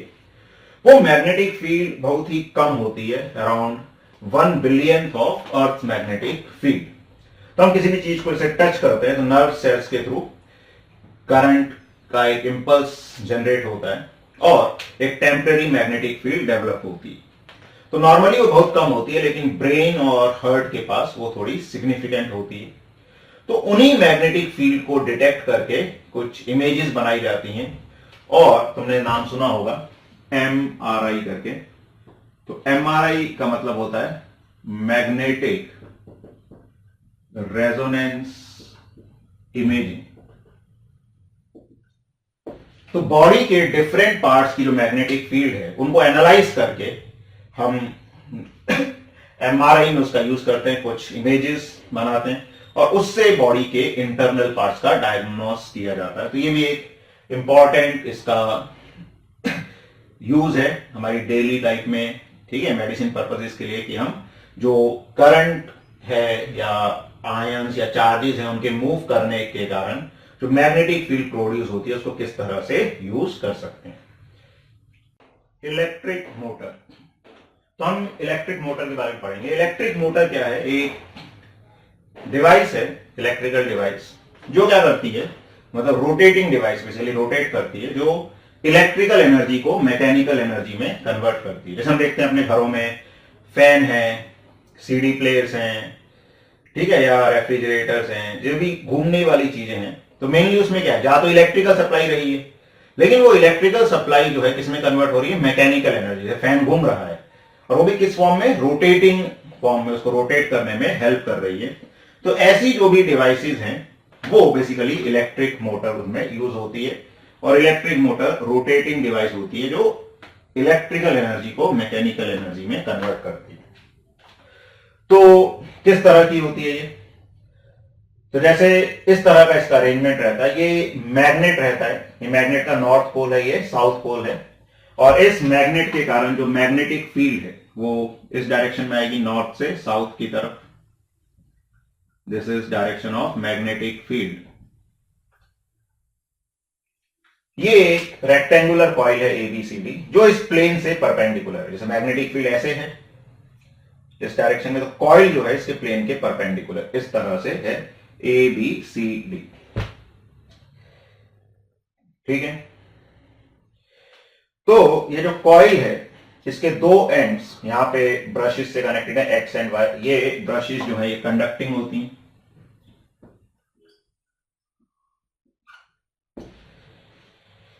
ये ब्रशेस को, ये जो दो हाफ रिंग्स रहती हैं इनको बोलता है स्प्लिट रिंग। रिंग को हमने दो पार्ट में स्प्लिट कर दिया, तो बीच में इनके कांटेक्ट नहीं होता, ये दोनों भी कंडक्टिंग होती हैं, और इनके अंदर वाली साइड जो है वो इंसुलेटिंग होती है, और इसको एक एक्सेल से फिक्स कर रखा है। एक्सेल एक सिलेंडर जैसा है, इससे अपन ने क्या कर दिया, एक रिंग है उसकी अंदर वाली साइड इंसुलेटेड है, उसको अपन ने इस पे फिक्स कर दिया। बाहर वाली साइड कैसी है, कंडक्टिंग है, जिससे हमने कंडक्टिंग ब्रशेस को टच कर रखा है। ये से फिक्स नहीं है, टच हो रहे हैं, मतलब ये घूम सकता है एक्सेल, लेकिन ये ब्रशेस मूव नहीं करेंगे, और इनसे ये टच रहेगा, जिससे करंट का क्या हो सकता है, फ्लो हो सकता है। ठीक है, तो इस तरह का अरेंजमेंट रहता है। यहां बैटरी है, यहां पर की है, तो ये अरेंजमेंट रहता है। क्या होता है, हम जब स्विच ऑन करते हैं, की ऑन करते हैं, तो यहां से करंट फ्लो करता है। अब जब ये करंट फ्लो करेगा तो देखो करंट कहां से जाएगा, इधर से वायर में ऐसे करंट जाएगा, this is the direction of current. ठीक है, अब ये जो ए बी वाली वायर है इसमें हम देखें तो मैग्नेटिक फील्ड है इस तरफ, करंट जा रहा है अंदर की तरफ। अब हम फ्लेमिंग्स लेफ्ट हैंड रूल का यूज करें तो उससे हम फोर्स की डायरेक्शन बता सकते हैं। तो फील्ड कहां की तरफ है, इस तरफ, तो फील्ड की डायरेक्शन में हमने क्या किया, फोर फिंगर। और करंट कहां की तरफ जा रहा है, अंदर की तरफ, तो करंट को हम अंदर की तरफ करें, करंट किससे रिप्रेजेंट करते हैं, मिडिल फिंगर से, तो इसको हम अंदर की तरफ ऐसे रोटेट करें, तो थंब कहां जा रहा है, नीचे, यानी कि इस वायर पे जो फोर्स लगेगा वो कहां लगेगा, नीचे की तरफ लगेगा। अच्छा, हम दूसरी वायर पे देखें, सीडी वाली वायर पे, इस पे करंट कहां जा रहा है, ऐसे, एक्चुअली बाहर की तरफ। ठीक है, फील्ड इधर है, तो फील्ड की तरफ हमने फिंगर की, कौन सी, फोर फिंगर, करंट की तरफ मिडिल फिंगर, तो थंब कहां जा रहा है, ऊपर, यानी कि इस पे फोर्स कहां की तरफ लगेगा, ऊपर की तरफ। या इसको हम थोड़ा सा ऐसे समझें कि ये मैग्नेटिक फील्ड है ऐसे। ठीक है, अब ये जो ए बी वाली वायर है इसमें करंट अंदर जा रहा है, तो इसको मैं थोड़ा सा ऐसे ड्रॉ करूं, समझने में हो सकता है आसानी हो। ठीक है, एक्चुअली में हम क्या कर रहे हैं, ये वायर है ऐसे, हम साइड से देख रहे हैं तो हमें एक सर्कल सा दिख रहा है, और उसमें करंट की डायरेक्शन हम इस क्रॉस से शो कर रहे हैं, करंट कहां जा रहा है, अंदर। और ये कौन सी वायर हो गई, ए बी वाली वायर। और ऐसी सी डी वाली वायर को हम देखें तो उसमें करंट कहां की तरफ आ रहा है, बाहर की तरफ। तो अगर हम यहां से देखें तो वैसे ही एक सर्कल जैसा दिखेगा, लेकिन करंट कहां की तरफ आ रहा है, बाहर की तरफ। तो फ्लेमिंग्स रूल हम देखें तो हमने अपनी फोर फिंगर को फील्ड की तरफ किया, ठीक है, मिडिल फिंगर को करंट की तरफ किया, तो थंब कहां जा रहा है, नीचे, यानी कि इस पे जो फोर्स लगेगा वो लगेगा नीचे की तरफ। और इस वाली वायर में करंट फील्ड की तरफ हमने फोर फिंगर किया, करंट बाहर की तरफ है, करंट की तरफ मिडिल फिंगर की, तो थंब की डायरेक्शन क्या आ रही है, ऊपर की तरफ, तो फोर्स कहां की तरफ लगेगा, ऊपर की तरफ, ऐसे फोर्स लगेगा। तो बेसिकली ये जो कॉइल है ये ऐसे रोटेट करेगी। ठीक है, तो रोटेट करेगी इस तरह से, यानी यहां पे हम बात करें तो ऐसे कुछ इसका रोटेशन होगा, ये वाली साइड ऊपर जाएगी, ये वाली नीचे।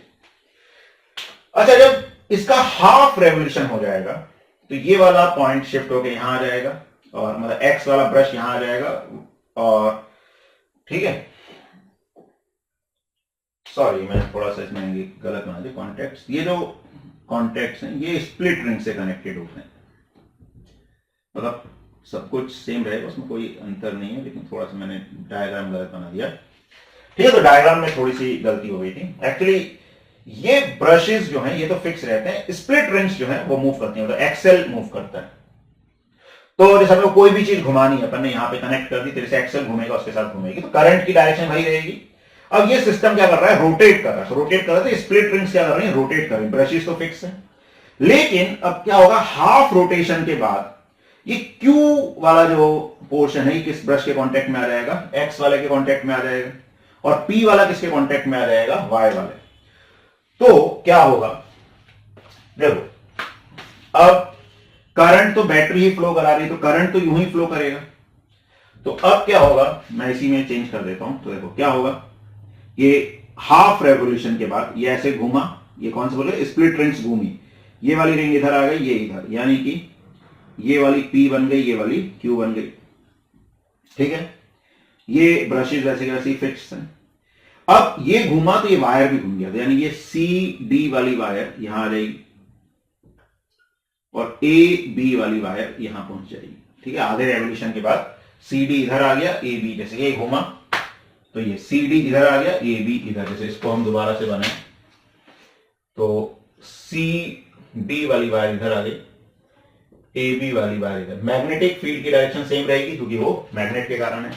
अच्छा, लेकिन करंट क्योंकि बैटरी पे डिपेंड कर रहा है, तो बैटरी से करंट तो देखोगे तो ऐसे ही जाएगा, यानी कि X से Y की तरफ। अब लेकिन वो Q से P की तरफ जाएगा, यानी कि अब CD में करंट अंदर की तरफ जाएगा। ये जो CD वाली वायर है इसमें करंट अंदर की तरफ हो जाएगा, D से C की तरफ, और BA में करंट B से A की तरफ, बाहर की तरफ हो जाएगा। ये करंट की डायरेक्शन हो जाएंगी।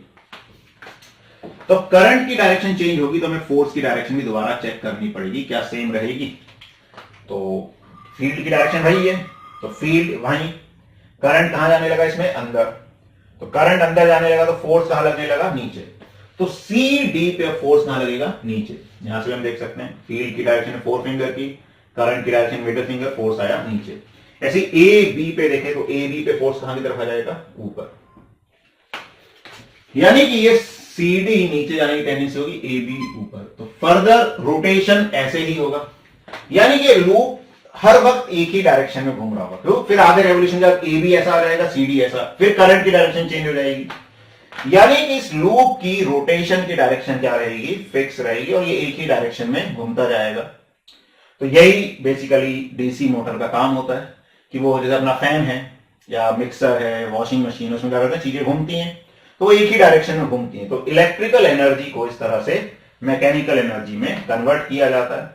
और ये स्प्लिट रिंग का काम यही होता है कि जो करंट की डायरेक्शन है वो इस तरह से आए कि फोर्स ऐसे लगे कि कॉइल एक ही डायरेक्शन में घूमती रहे। अच्छा, ये जो मैकेनिज्म होता है जो करंट की डायरेक्शन को क्या करता है, एक्चुअली में रिवर्स कर रहा है, कि जैसे CD में पहले करंट कहां जा रहा था, बाहर जा रहा था, फिर अंदर जाने लगा, ऐसे अरेंजमेंट को बोला जाता है commutator.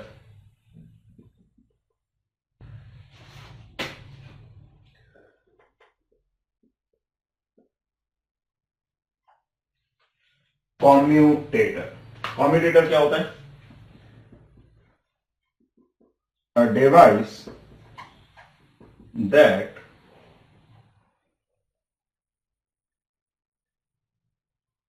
reverses the direction of flow of current through a circuit।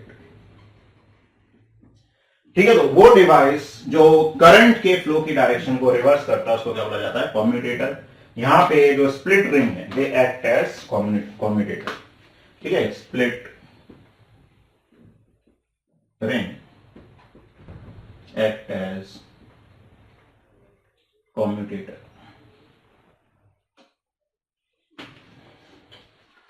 ठीक है, और करंट की डायरेक्शन रिवर्स होने से फोर्स की डायरेक्शन भी रिवर्स होती है। Reverse in the sense CD पे ऊपर लग रही थी, अब CD पे नीचे लगने लगी, और उस कारण से एक ही डायरेक्शन में करंट फ्लो करता रहता है। ठीक है, तो ये जो फोर्स की डायरेक्शन रिवर्स हो रही, करंट की डायरेक्शन रिवर्स हो रही है, इससे कंटिन्यूअस रोटेशन मिलता है हमको, जो इलेक्ट्रिक मोटर में हेल्प करता है। हमने डीसी मोटर के बारे में पढ़ा, तो उसमें भी जैसे जो कमर्शियल मोटर्स होती हैं, तो थोड़ा सा हमको ध्यान रखना उसमें क्या होता है। तो कमर्शियल मोटर्स जो यूज करती हैं, सब कुछ कॉन्सेप्ट वही होता है, थोड़ा सा चीजें पर ध्यान रखनी है। An electromagnet in place of a permanent magnet, हमने साउथ और नॉर्थ पोल की परमानेंट मैग्नेट यूज की थी। जनरली कमर्शियल मोटर में क्या होती है, इलेक्ट्रोमैग्नेट की, जब करंट फ्लो करेगा तभी वो मैग्नेटिज्म उसमें डेवलप होगा, करंट बंद करेंगे तो वो मैग्नेटिज्म भी खत्म हो जाएगा। Large number of turns on the conducting wire in the current carrying coil, तो हम कॉइल बनाते हैं, उसमें एक टर्न की जगह बहुत सारी कॉइल्स टर्न्स बनाए जाते हैं, और सभी टर्न्स में करंट एक ही डायरेक्शन में जाएगा, तो उसके कारण जो फोर्स है वो बढ़ जाता है। फोर्स बढ़ने से इफेक्टिवली जो रोटेटिंग टेंडेंसी वो बढ़ जाएगी, और हैवी ऑब्जेक्ट्स को भी रोटेट किया जा सकता है। Similarly soft iron core on which the coil is on, तो हम नॉर्मली कॉइल ऐसे नहीं बनाते, एक सॉफ्ट आयरन का पीस लेते हैं, जैसे हमने एक आयरन का क्यूब जैसा लिया या सिलेंडर जैसा लिया, उसके ऊपर हमने वायर को रैप कर दिया। एक्चुअली आयरन के होने से जो फोर्स है वो और बढ़ जाता है, और उसके कारण जो रोटेटिंग एबिलिटी है, पावर है मोटर की, वो बढ़ जाती है। जो सॉफ्ट आयरन कोर हम यूज करते हैं उसको आर्मेचर भी बोला जाता है, और वो क्या करती है, पावर ऑफ मोटर को एनहेंस करती है। ये हमें थोड़ा सा कमर्शियल मोटर के बारे में पता होना चाहिए कि वो कैसे वर्क करती है। इलेक्ट्रोमैग्नेटिक इंडक्शन, हमने अभी तक पढ़ा कि अगर एक करंट कैरिंग कंडक्टर को हम मैग्नेटिक फील्ड में रखते हैं तो उस पर फोर्स लगता है, और वो कंडक्टर उस फोर्स के कारण मूव करने लगता है।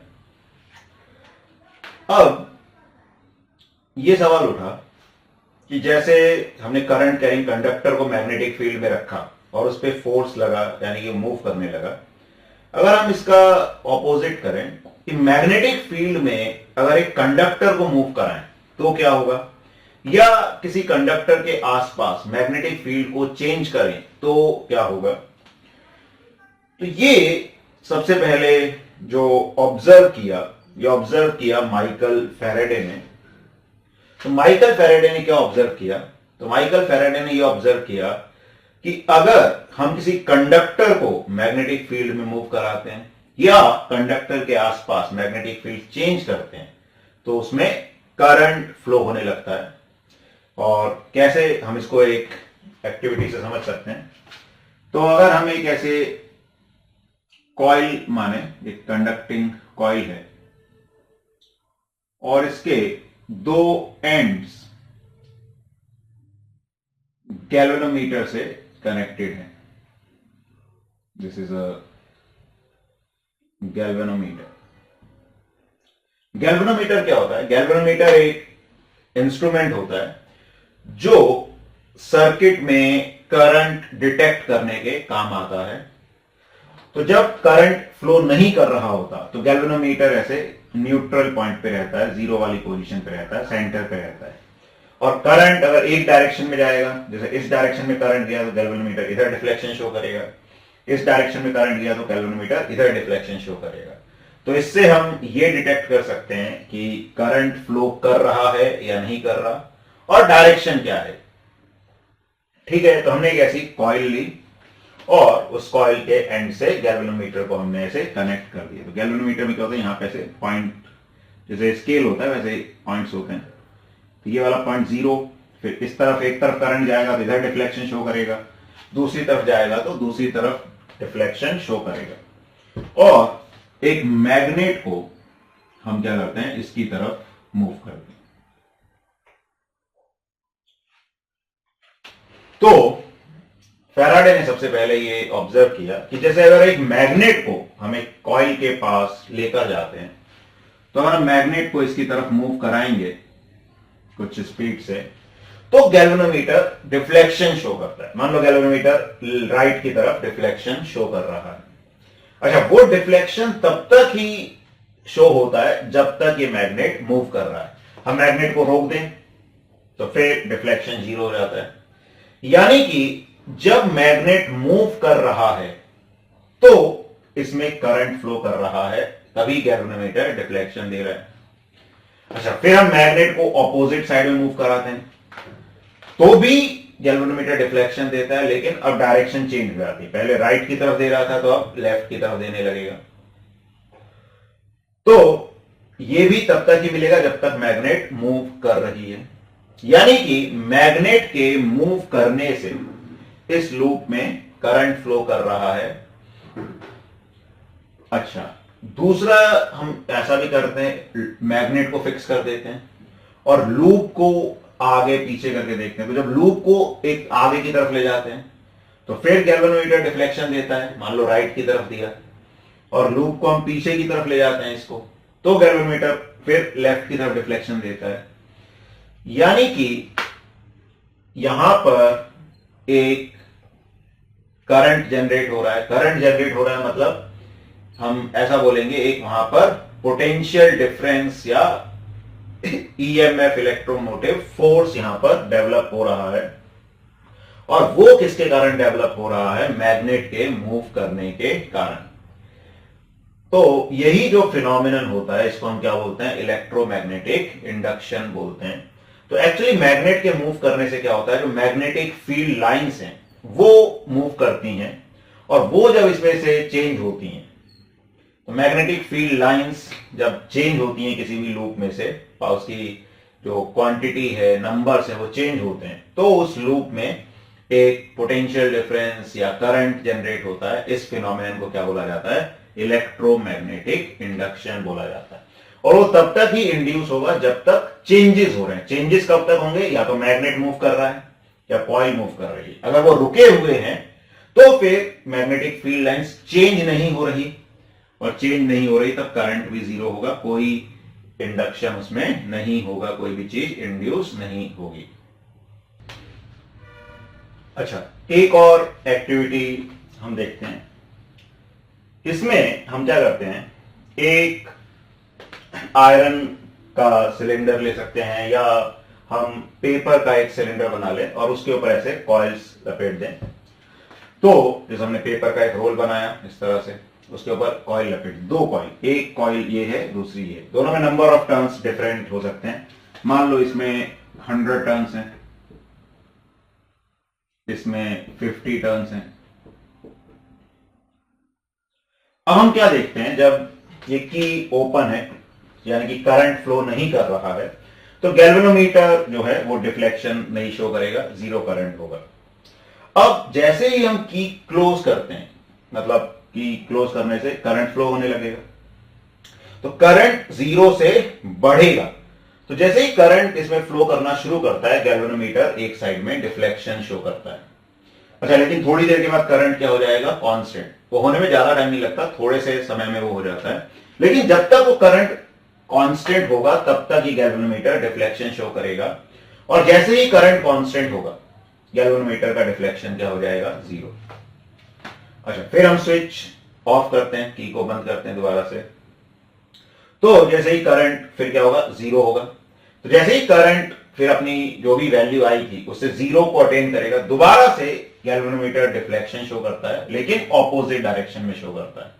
और फिर जब करंट जीरो हो जाएगा तो फिर गैल्वेनोमीटर डिफ्लेक्शन शो नहीं करता। यानी यहां से भी क्या पता चल रहा है कि जब इसमें करंट जीरो से बढ़ा, तो जब करंट बढ़ा तो इसके कारण मैग्नेटिक फील्ड जनरेट होगी। हम जानते हैं current carrying loop magnetic field generate करता है, तो वो मैग्नेटिक फील्ड भी बढ़ेगी, यानी कि मैग्नेटिक लाइंस बढ़ेंगी। और वो मैग्नेटिक लाइंस जब इससे जा रही हैं और वो बढ़ रही हैं, तो उनके बढ़ने के कारण, उनके चेंज होने के कारण इसमें भी एक ईएमएफ इंड्यूस होगा, एक करंट इसमें फ्लो करेगा। ठीक है, और जब करंट कांस्टेंट हो गया तो इससे जाने वाली मैग्नेटिक फील्ड लाइंस भी कांस्टेंट हो गई, तो करंट क्या हो जाएगा? जीरो। फिर जब हमने स्विच को दोबारा से, की को दोबारा से ओपन किया, तो करंट फिर से जीरो हुआ। अब वो अपनी जो वैल्यू आ चुकी है उससे जब जीरो हो रहा है, फिर करंट चेंज हो रहा है। करंट चेंज हो रहा है तो मैग्नेटिक फील्ड लाइंस फिर से चेंज हो रही है। अब चेंज हो रही है, लेकिन पहले बढ़ रही थी अब कम हो रही है, तो करंट ऑपोजिट डायरेक्शन में फ्लो करेगा, इसलिए गैल्वेनोमीटर ऑपोजिट डायरेक्शन में डिफ्लेक्शन देगा। तो बेसिक फिनोमिनन क्या है कि जब भी किसी कंडक्टर से, कॉइल से मैग्नेटिक फील्ड लाइंस चेंज करती हैं, तो उस कॉइल में, कंडक्टर में क्या होता है, एक करंट प्रोड्यूस होता है या एक पोटेंशियल डिफरेंस जनरेट होता है। इसी फिनोमिनन को क्या बोला जाता है, इलेक्ट्रोमैग्नेटिक इंडक्शन। तो ये ठीक है ना, दो कारणों से हो सकता है, हमने समझा, एक मोशन से कि हम मैग्नेट को कॉइल की तरफ ले जाएं या कॉइल को मैग्नेट की तरफ ले जाएं। दूसरा, अगर मैग्नेटिक फील्ड टाइम के साथ बदल रही है, चेंज कर रही है, तो भी जैसे यहां पे क्या हुआ, हमने स्विच क्लोज किया तो मैग्नेटिक फील्ड बढ़ी, तो टाइम के साथ चेंज हुई, तो दूसरी कॉइल में एक करंट जनरेट हुआ। तो इस फिनोमेनन को इलेक्ट्रोमैग्नेटिक इंडक्शन बोला जाता है। तो इलेक्ट्रोमैग्नेटिक इंडक्शन को हम ऐसे डिफाइन कर सकते हैं, the process by which changing magnetic field in a conductor induces a current in another conductor. This phenomenon is called electromagnetic induction. ठीक है, तो जब किसी एक कंडक्टर में जो करंट है या उसके कारण मैग्नेटिक फील्ड है वो चेंज हो रही है और दूसरे में करंट जनरेट होता है, इंड्यूस होता है, इसको क्या बोला जाता है, इलेक्ट्रोमैग्नेटिक इंडक्शन बोला जाता है। अच्छा, अब किसी कंडक्टर में, अगर हम स्ट्रेट कंडक्टर की बात करें, तो उसमें ये करंट मैक्सिमम तब होता है जब मैग्नेटिक फील्ड और जो मोशन की डायरेक्शन है वो आपस में परपेंडिकुलर होते हैं। ठीक है, और वो करंट की डायरेक्शन हम कैसे बता सकते हैं, जैसे उसके लिए हम फ्लेमिंग्स राइट हैंड रूल का यूज करते हैं, तो वो हम थोड़ा सा समझते हैं। Fleming's right hand rule. तो फ्लेमिंग्स राइट हैंड रूल क्या कहता है कि जैसे अगर कोई भी कंडक्टर है और वो मूव कर रहा है, this is direction of motion, और मैग्नेटिक फील्ड है कुछ, मान लो इस तरह से, और तीनों लेंथ, मैग्नेटिक फील्ड और वेलोसिटी जो है आपस में कैसे हैं, परपेंडिकुलर हैं। Length, velocity and magnetic field are perpendicular to each other। सब आपस में एक दूसरे से परपेंडिकुलर है। अब हमें किसकी डायरेक्शन बतानी है, करंट की, करंट कैसे फ्लो करेगा। तो फ्लेमिंग्स राइट हैंड रूल में भी वैसे ही, जैसे लेफ्ट हैंड रूल में हमने 3 फिंगर्स देखी थी, एक थंब और थंब के साथ वाली 2 फिंगर्स, इसमें भी, उसमें लेफ्ट हैंड था, इसमें राइट हैंड है। अब जो 4 फिंगर है, यहां पर भी 4 फिंगर किसके, वहां पर भी लेफ्ट हैंड में भी किसके लिए थी, मैग्नेटिक फील्ड, यहां पर भी फील्ड के लिए है। थंब किसके लिए था, मोशन के लिए या फोर्स के लिए, यहां भी थंब मोशन के लिए है। और ये जो फिंगर है अपनी मिडिल फिंगर, ये करंट की डायरेक्शन देगी। ठीक है, लेफ्ट हैंड रूल में क्या था, हम क्या निकालते थे, फोर्स की डायरेक्शन। हमें फील्ड की डायरेक्शन पता है, करंट की डायरेक्शन पता है, तो हम फोर्स निकालते थे। फ्लेमिंग्स राइट हैंड रूल का यूज करके हम निकालते हैं करंट की डायरेक्शन। अगर हमें मोशन की डायरेक्शन पता है, फील्ड की डायरेक्शन पता है कंडक्टर की, तो करंट की डायरेक्शन क्या होगी। तो हमने तीनों उंगलियों को ऐसे रखा है, एक दूसरे से परपेंडिकुलर। ठीक है, तो ये वो फिंगर कहां की तरफ करनी है, मैग्नेटिक फील्ड की तरफ। मैग्नेटिक फील्ड अभी हमने कहां की तरफ आई, अंदर की तरफ, तो अंदर करते सबसे पहले इसको। अब जो थंब है वो मोशन की डायरेक्शन में करना है, तो मोशन, फील्ड अंदर है, मोशन कहां पे हो रहा है, इस तरफ, तो इसको फील्ड की लाइन के अलोंग घुमाए, तो मोशन की डायरेक्शन कहां की तरफ है, राइट की तरफ, तो राइट। अब जो हमारी मिडिल फिंगर है वो कहां जा रही है, ऊपर, तो ये हमको क्या बता रहा है, करंट की डायरेक्शन, यानी कि करंट किस डायरेक्शन में आएगा, अपवर्ड्स। करंट विल बी, या इसको हम कुछ नाम दे दें, will be from Q to P। तो अगर ये रॉड है PQ, तो करंट Q से P की तरफ जाएगा। ये फ्लेमिंग्स राइट हैंड रूल होता है। तो यहां भी 4 फिंगर जो है ये किसकी डायरेक्शन में रखनी है, मैग्नेटिक फील्ड की डायरेक्शन। ठीक है, तो 4 फिंगर फील्ड से रिलेट करें। थंब जो है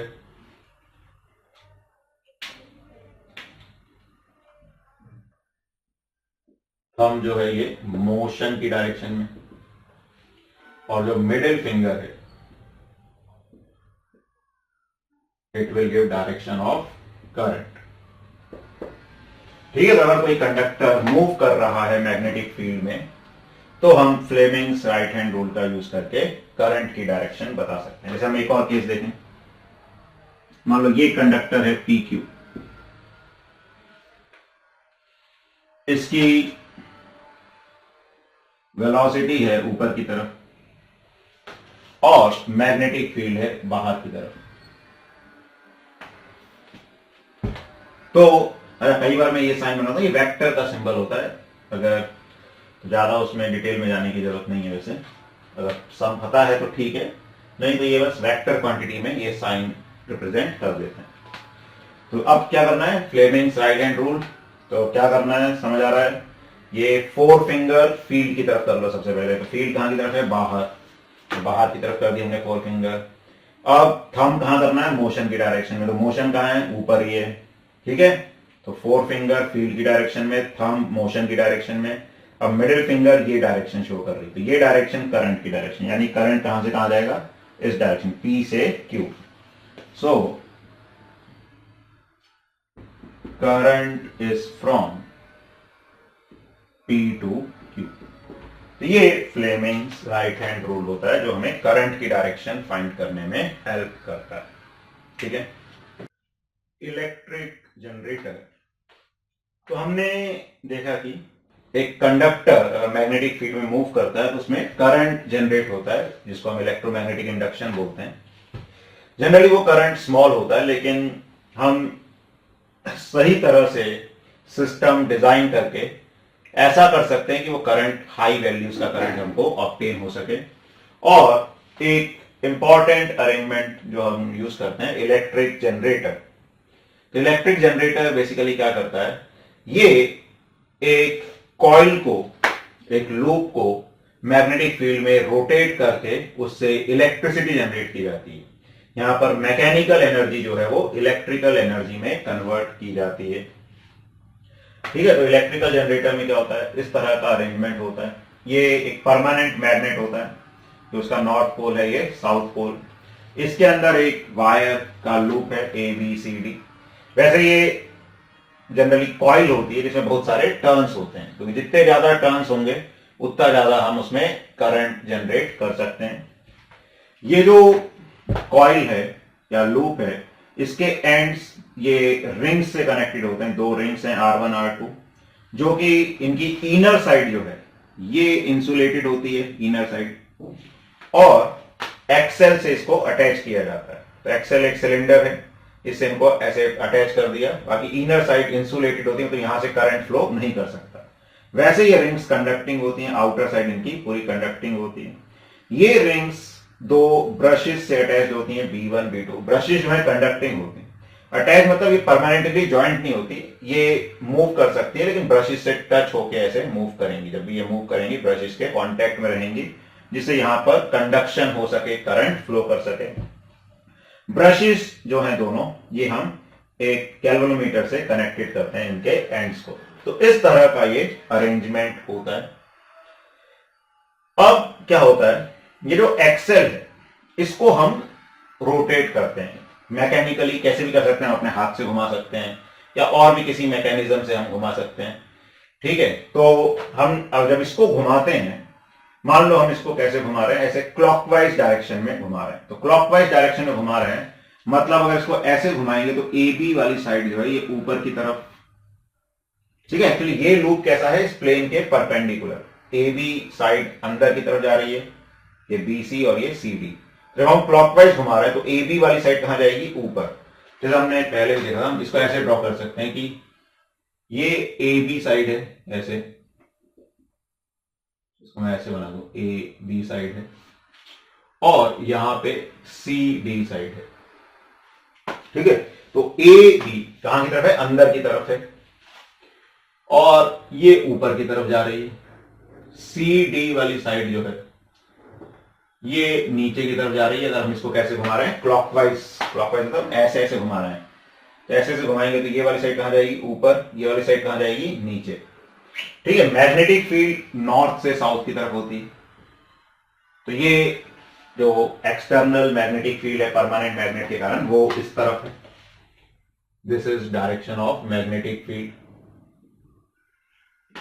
अब फ्लेमिंग्स राइट हैंड रूल से हम क्या बता सकते हैं, करंट की डायरेक्शन। तो राइट हैंड रूल में क्या होता है, फोर फिंगर जो है फील्ड की तरफ, थंब मोशन की तरफ, तो मिडिल फिंगर करंट की डायरेक्शन दे जाती है। तो फोर फिंगर फील्ड की तरफ, तो फील्ड कहां है इसमें, ए बी के लिए राइट की तरफ। मोशन कहां हो रहा है उसका, ऊपर, तो मिडिल फिंगर कहां जा रही है, अंदर, ठीक है ना। ये फील्ड यहां, मोशन यहां, करंट अंदर, तो इसमें करंट अंदर की तरफ आएगा, यानी कि अंदर की तरफ मतलब ए से बी की तरफ करंट जनरेट होगा। फिर सी डी वाली जो वायर है, इसमें भी मैग्नेटिक फील्ड तो उसी तरफ है, राइट की तरफ, लेकिन मोशन अब नीचे की तरफ हो रहा है। तो हम इस लाइन के अबाउट इसको ऐसे घुमाएं कि थंब नीचे की तरफ डायरेक्टेड हो जाए, तो थंब अब नीचे आ गया। थंब मतलब मोशन की डायरेक्शन, फोर फिंगर मतलब फील्ड की डायरेक्शन, और ये जो मिडिल फिंगर है ये हमें करंट की डायरेक्शन देगी। तो करंट कहां की तरफ आएगा, बाहर की तरफ, तो इसमें करंट बाहर की तरफ आएगा। बाहर की तरफ मतलब इधर पे देखें तो सी से डी की तरफ, तो ऐसे करंट फ्लो करेगा। अब देखो ये करंट यहां से, ये वाली वायर किससे अटैच है, ब्रश B2 से, ये वाली B1 से। तो इस लूप में करंट कैसे जाएगा, इस तरह से जाएगा, ठीक है। गैल्वेनोमीटर में अगर हम बात करें तो राइट से लेफ्ट की तरफ जाएगा। अच्छा, अब ऐसे हाफ रोटेशन जब हो जाएगा, तो हाफ रोटेशन हो जाएगा तो ये जब ऐसे घूमेगी ऐसे, तो डी और सी मतलब सी डी वाली वायर यहां आ जाएगी, ए बी वाली वायर यहां आ जाएगी। जैसे ये घूम रहा है, ये ऊपर गया ये नीचे, तो ये ऐसे घूमेंगे, तो ये यहां से घूम के यहां आ जाएगा, ये यहां से घूम के यहां आ जाएगा। तो क्या सिचुएशन बनेगी, इस सी डी वाली वायर यहां पहुंच गई, ए बी वाली यहां पहुंच गई। अब सी डी वाली वायर कहां जा रही है, ऊपर, ए बी वाली कहां जा रही है, नीचे। मैग्नेटिक फील्ड तो सेम डायरेक्शन रहेगी, क्योंकि वो इस मैग्नेट के कारण है, और इसकी जो भी नॉर्थ और साउथ पोल है वो फिक्स हैं, उनको हम चेंज नहीं कर रहे। तो अब देखें सीडी वाली वायर में, तो मैग्नेटिक फील्ड इधर, वेलोसिटी ऊपर, तो करंट कहां की तरफ आया, अंदर। यानी सीडी वाली वायर में करंट की डायरेक्शन अब अंदर हो गई, पहले क्या थी, बाहर, अब अंदर हो गई।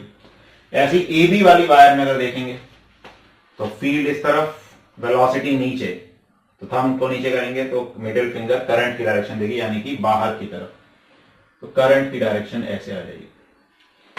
यानी कि अगर हम इसको रीअरेंज करेंगे तो क्या हो गया, ये कॉइल ऐसे घूम गई, ठीक है। तो ये जो पॉइंट है डी वाला पॉइंट यहां आ जाएगा, सी वाला यहां, ए वाला यहां, बी वाला यहां। अच्छा, लेकिन सी डी के साथ साथ ये रिंग भी घूम रही है, तो ये वाली जो वायर है ये किससे कनेक्टेड है, रिंग 2 से कनेक्टेड थी, तो ये रिंग 2 से ही कनेक्टेड रहेगी। उसको हम ऐसा बना सकते हैं, ये ऐसे कनेक्टेड, ये ए बी वाली वायर रिंग 1 से कनेक्टेड है। एक्चुअली एक्सेल के साथ साथ रिंग्स भी घूम रही हैं और उसी से लूप घूम रहा है। तो ये वाली वायर एक एंड से जो कनेक्टेड है वो रिंग 1 से ही कनेक्टेड रहेगी, डी वाली रिंग 2 से ही कनेक्टेड रहेगी। अब सीडी में करंट कैसे जाने लगा, अंदर, अंदर मतलब ऐसे, ये अंदर की डायरेक्शन है, ये बाहर। तो यहां से देखोगे करंट अब रिंग 1 पे आएगा, यानी ब्रश B1 से ब्रश B2 की तरफ जाएगा, यानी कि करंट की डायरेक्शन अब क्या हो जाएगी, चेंज हो जाएगी। तो ऐसे हर हाफ रेवोल्यूशन के बाद करंट की डायरेक्शन क्या होगी, चेंज। जैसे पहले ऐसे क्लॉकवाइज जा रही थी, हाफ रेवोल्यूशन के बाद क्या हो गई, एंटी क्लॉकवाइज। तो इस तरह का करंट प्रोड्यूस होगा जो पीरियोडिकली अपनी डायरेक्शन चेंज करेगा। ऐसे करंट को बोला जाता है ऑल्टरनेटिंग करंट। तो कैसा करंट प्रोड्यूस होगा यहां पे, ऑल्टरनेटिंग करंट, जिसको हम शॉर्ट में एसी भी बोलते हैं। तो ऑल्टरनेटिंग करंट क्या होता है, current which changes its direction periodically। तो यहां हर हाफ रेवोल्यूशन के बाद करंट अपनी डायरेक्शन चेंज करेगा, ऐसे करंट को ऑल्टरनेटिंग करंट बोला जाता है। ठीक है, और ये जो डिवाइस है इसको एसी जनरेटर भी बोलते हैं। हमारे घरों में जो सप्लाई आती है वो भी कैसी होती है, एसी। तो वो इसी तरह से जनरेट किया जाता है।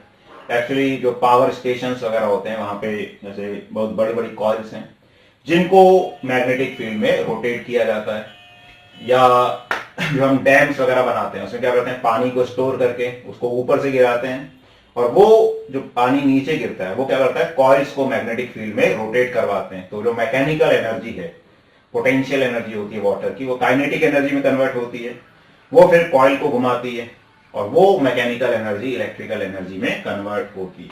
तो इस तरह से एसी को जनरेट किया जाता है, और ये आसान तरीका होता है एसी या करंट को जनरेट करने के लिए। तो ये जनरली यूज किया जाता है।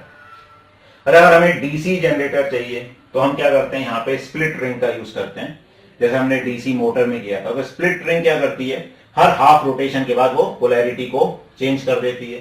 तो बेसिकली जो डायरेक्शन चेंज हो रही थी, पोलैरिटी चेंज मतलब जैसे करंट की डायरेक्शन यहाँ चेंज हो रही थी उसको सेम रखती है, क्योंकि वो कॉन्टेक्ट को बदल देती है। तो स्प्लिट रिंग का यूज करके हम डीसी जनरेटर भी बना सकते हैं। डीसी मतलब डायरेक्ट करंट। ऑल्टरनेटिंग करंट और डायरेक्ट करंट में क्या अंतर होता है, डायरेक्ट करंट वो होता है जो अपनी डायरेक्शन को क्या रखता है, मेंटेन, मतलब एक ही डायरेक्शन में जो फ्लो होता है उसको क्या बोलते हैं, डायरेक्ट करंट। और ऑल्टरनेटिंग करंट जो अपनी डायरेक्शन को क्या करता है, पीरियोडिकली चेंज करता है, उसको ऑल्टरनेटिंग करंट बोला जाता है। अच्छा, इंडिया में जो अपने घरों में एसी सप्लाई आती है, वो एसी सप्लाई जो है वो 1 सेकंड में कितनी बार अपनी पोलैरिटी चेंज कर लेती है, 100 बार। ठीक है, तो जो एसी चेंज करता है, अपनी डायरेक्शन चेंज करता है, तो AC in India, AC changes direction after every 1/100 second, and its frequency is 50 Hz. क्यों? देखो, AC एक्चुअली इस तरह का होता है। तो ये क्या होती है, एक साइकिल कहलाती है। जैसे वेव वगैरह में हम देखते हैं एक कंप्लीट वेव, इसको एक क्या बोलते हैं, साइकिल। तो एक साइकिल में एसी 2 बार 0 होता है। तो ऐसे 1/100 सेकेंड में वो अपनी डायरेक्शन चेंज करता है, और फ्रीक्वेंसी 50 हर्ट्ज। क्यों? क्योंकि एक साइकिल में 2 बार 0 होता है, तो इसलिए जो फ्रीक्वेंसी है वो कितनी आएगी, 50 हर्ट्ज आएगी। समझ आ रहा है? 1 सेकेंड में 100 बार वो उसने डायरेक्शन चेंज की, यानी 1 सेकेंड में कितनी साइकिल्स कंप्लीट हो रही हैं, 50 साइकिल्स। और 1 सेकेंड में जितनी साइकिल्स कंप्लीट होती हैं वही क्या कहलाता है, फ्रीक्वेंसी। तो फ्रीक्वेंसी क्या होगी, 50 हर्ट्ज होगी।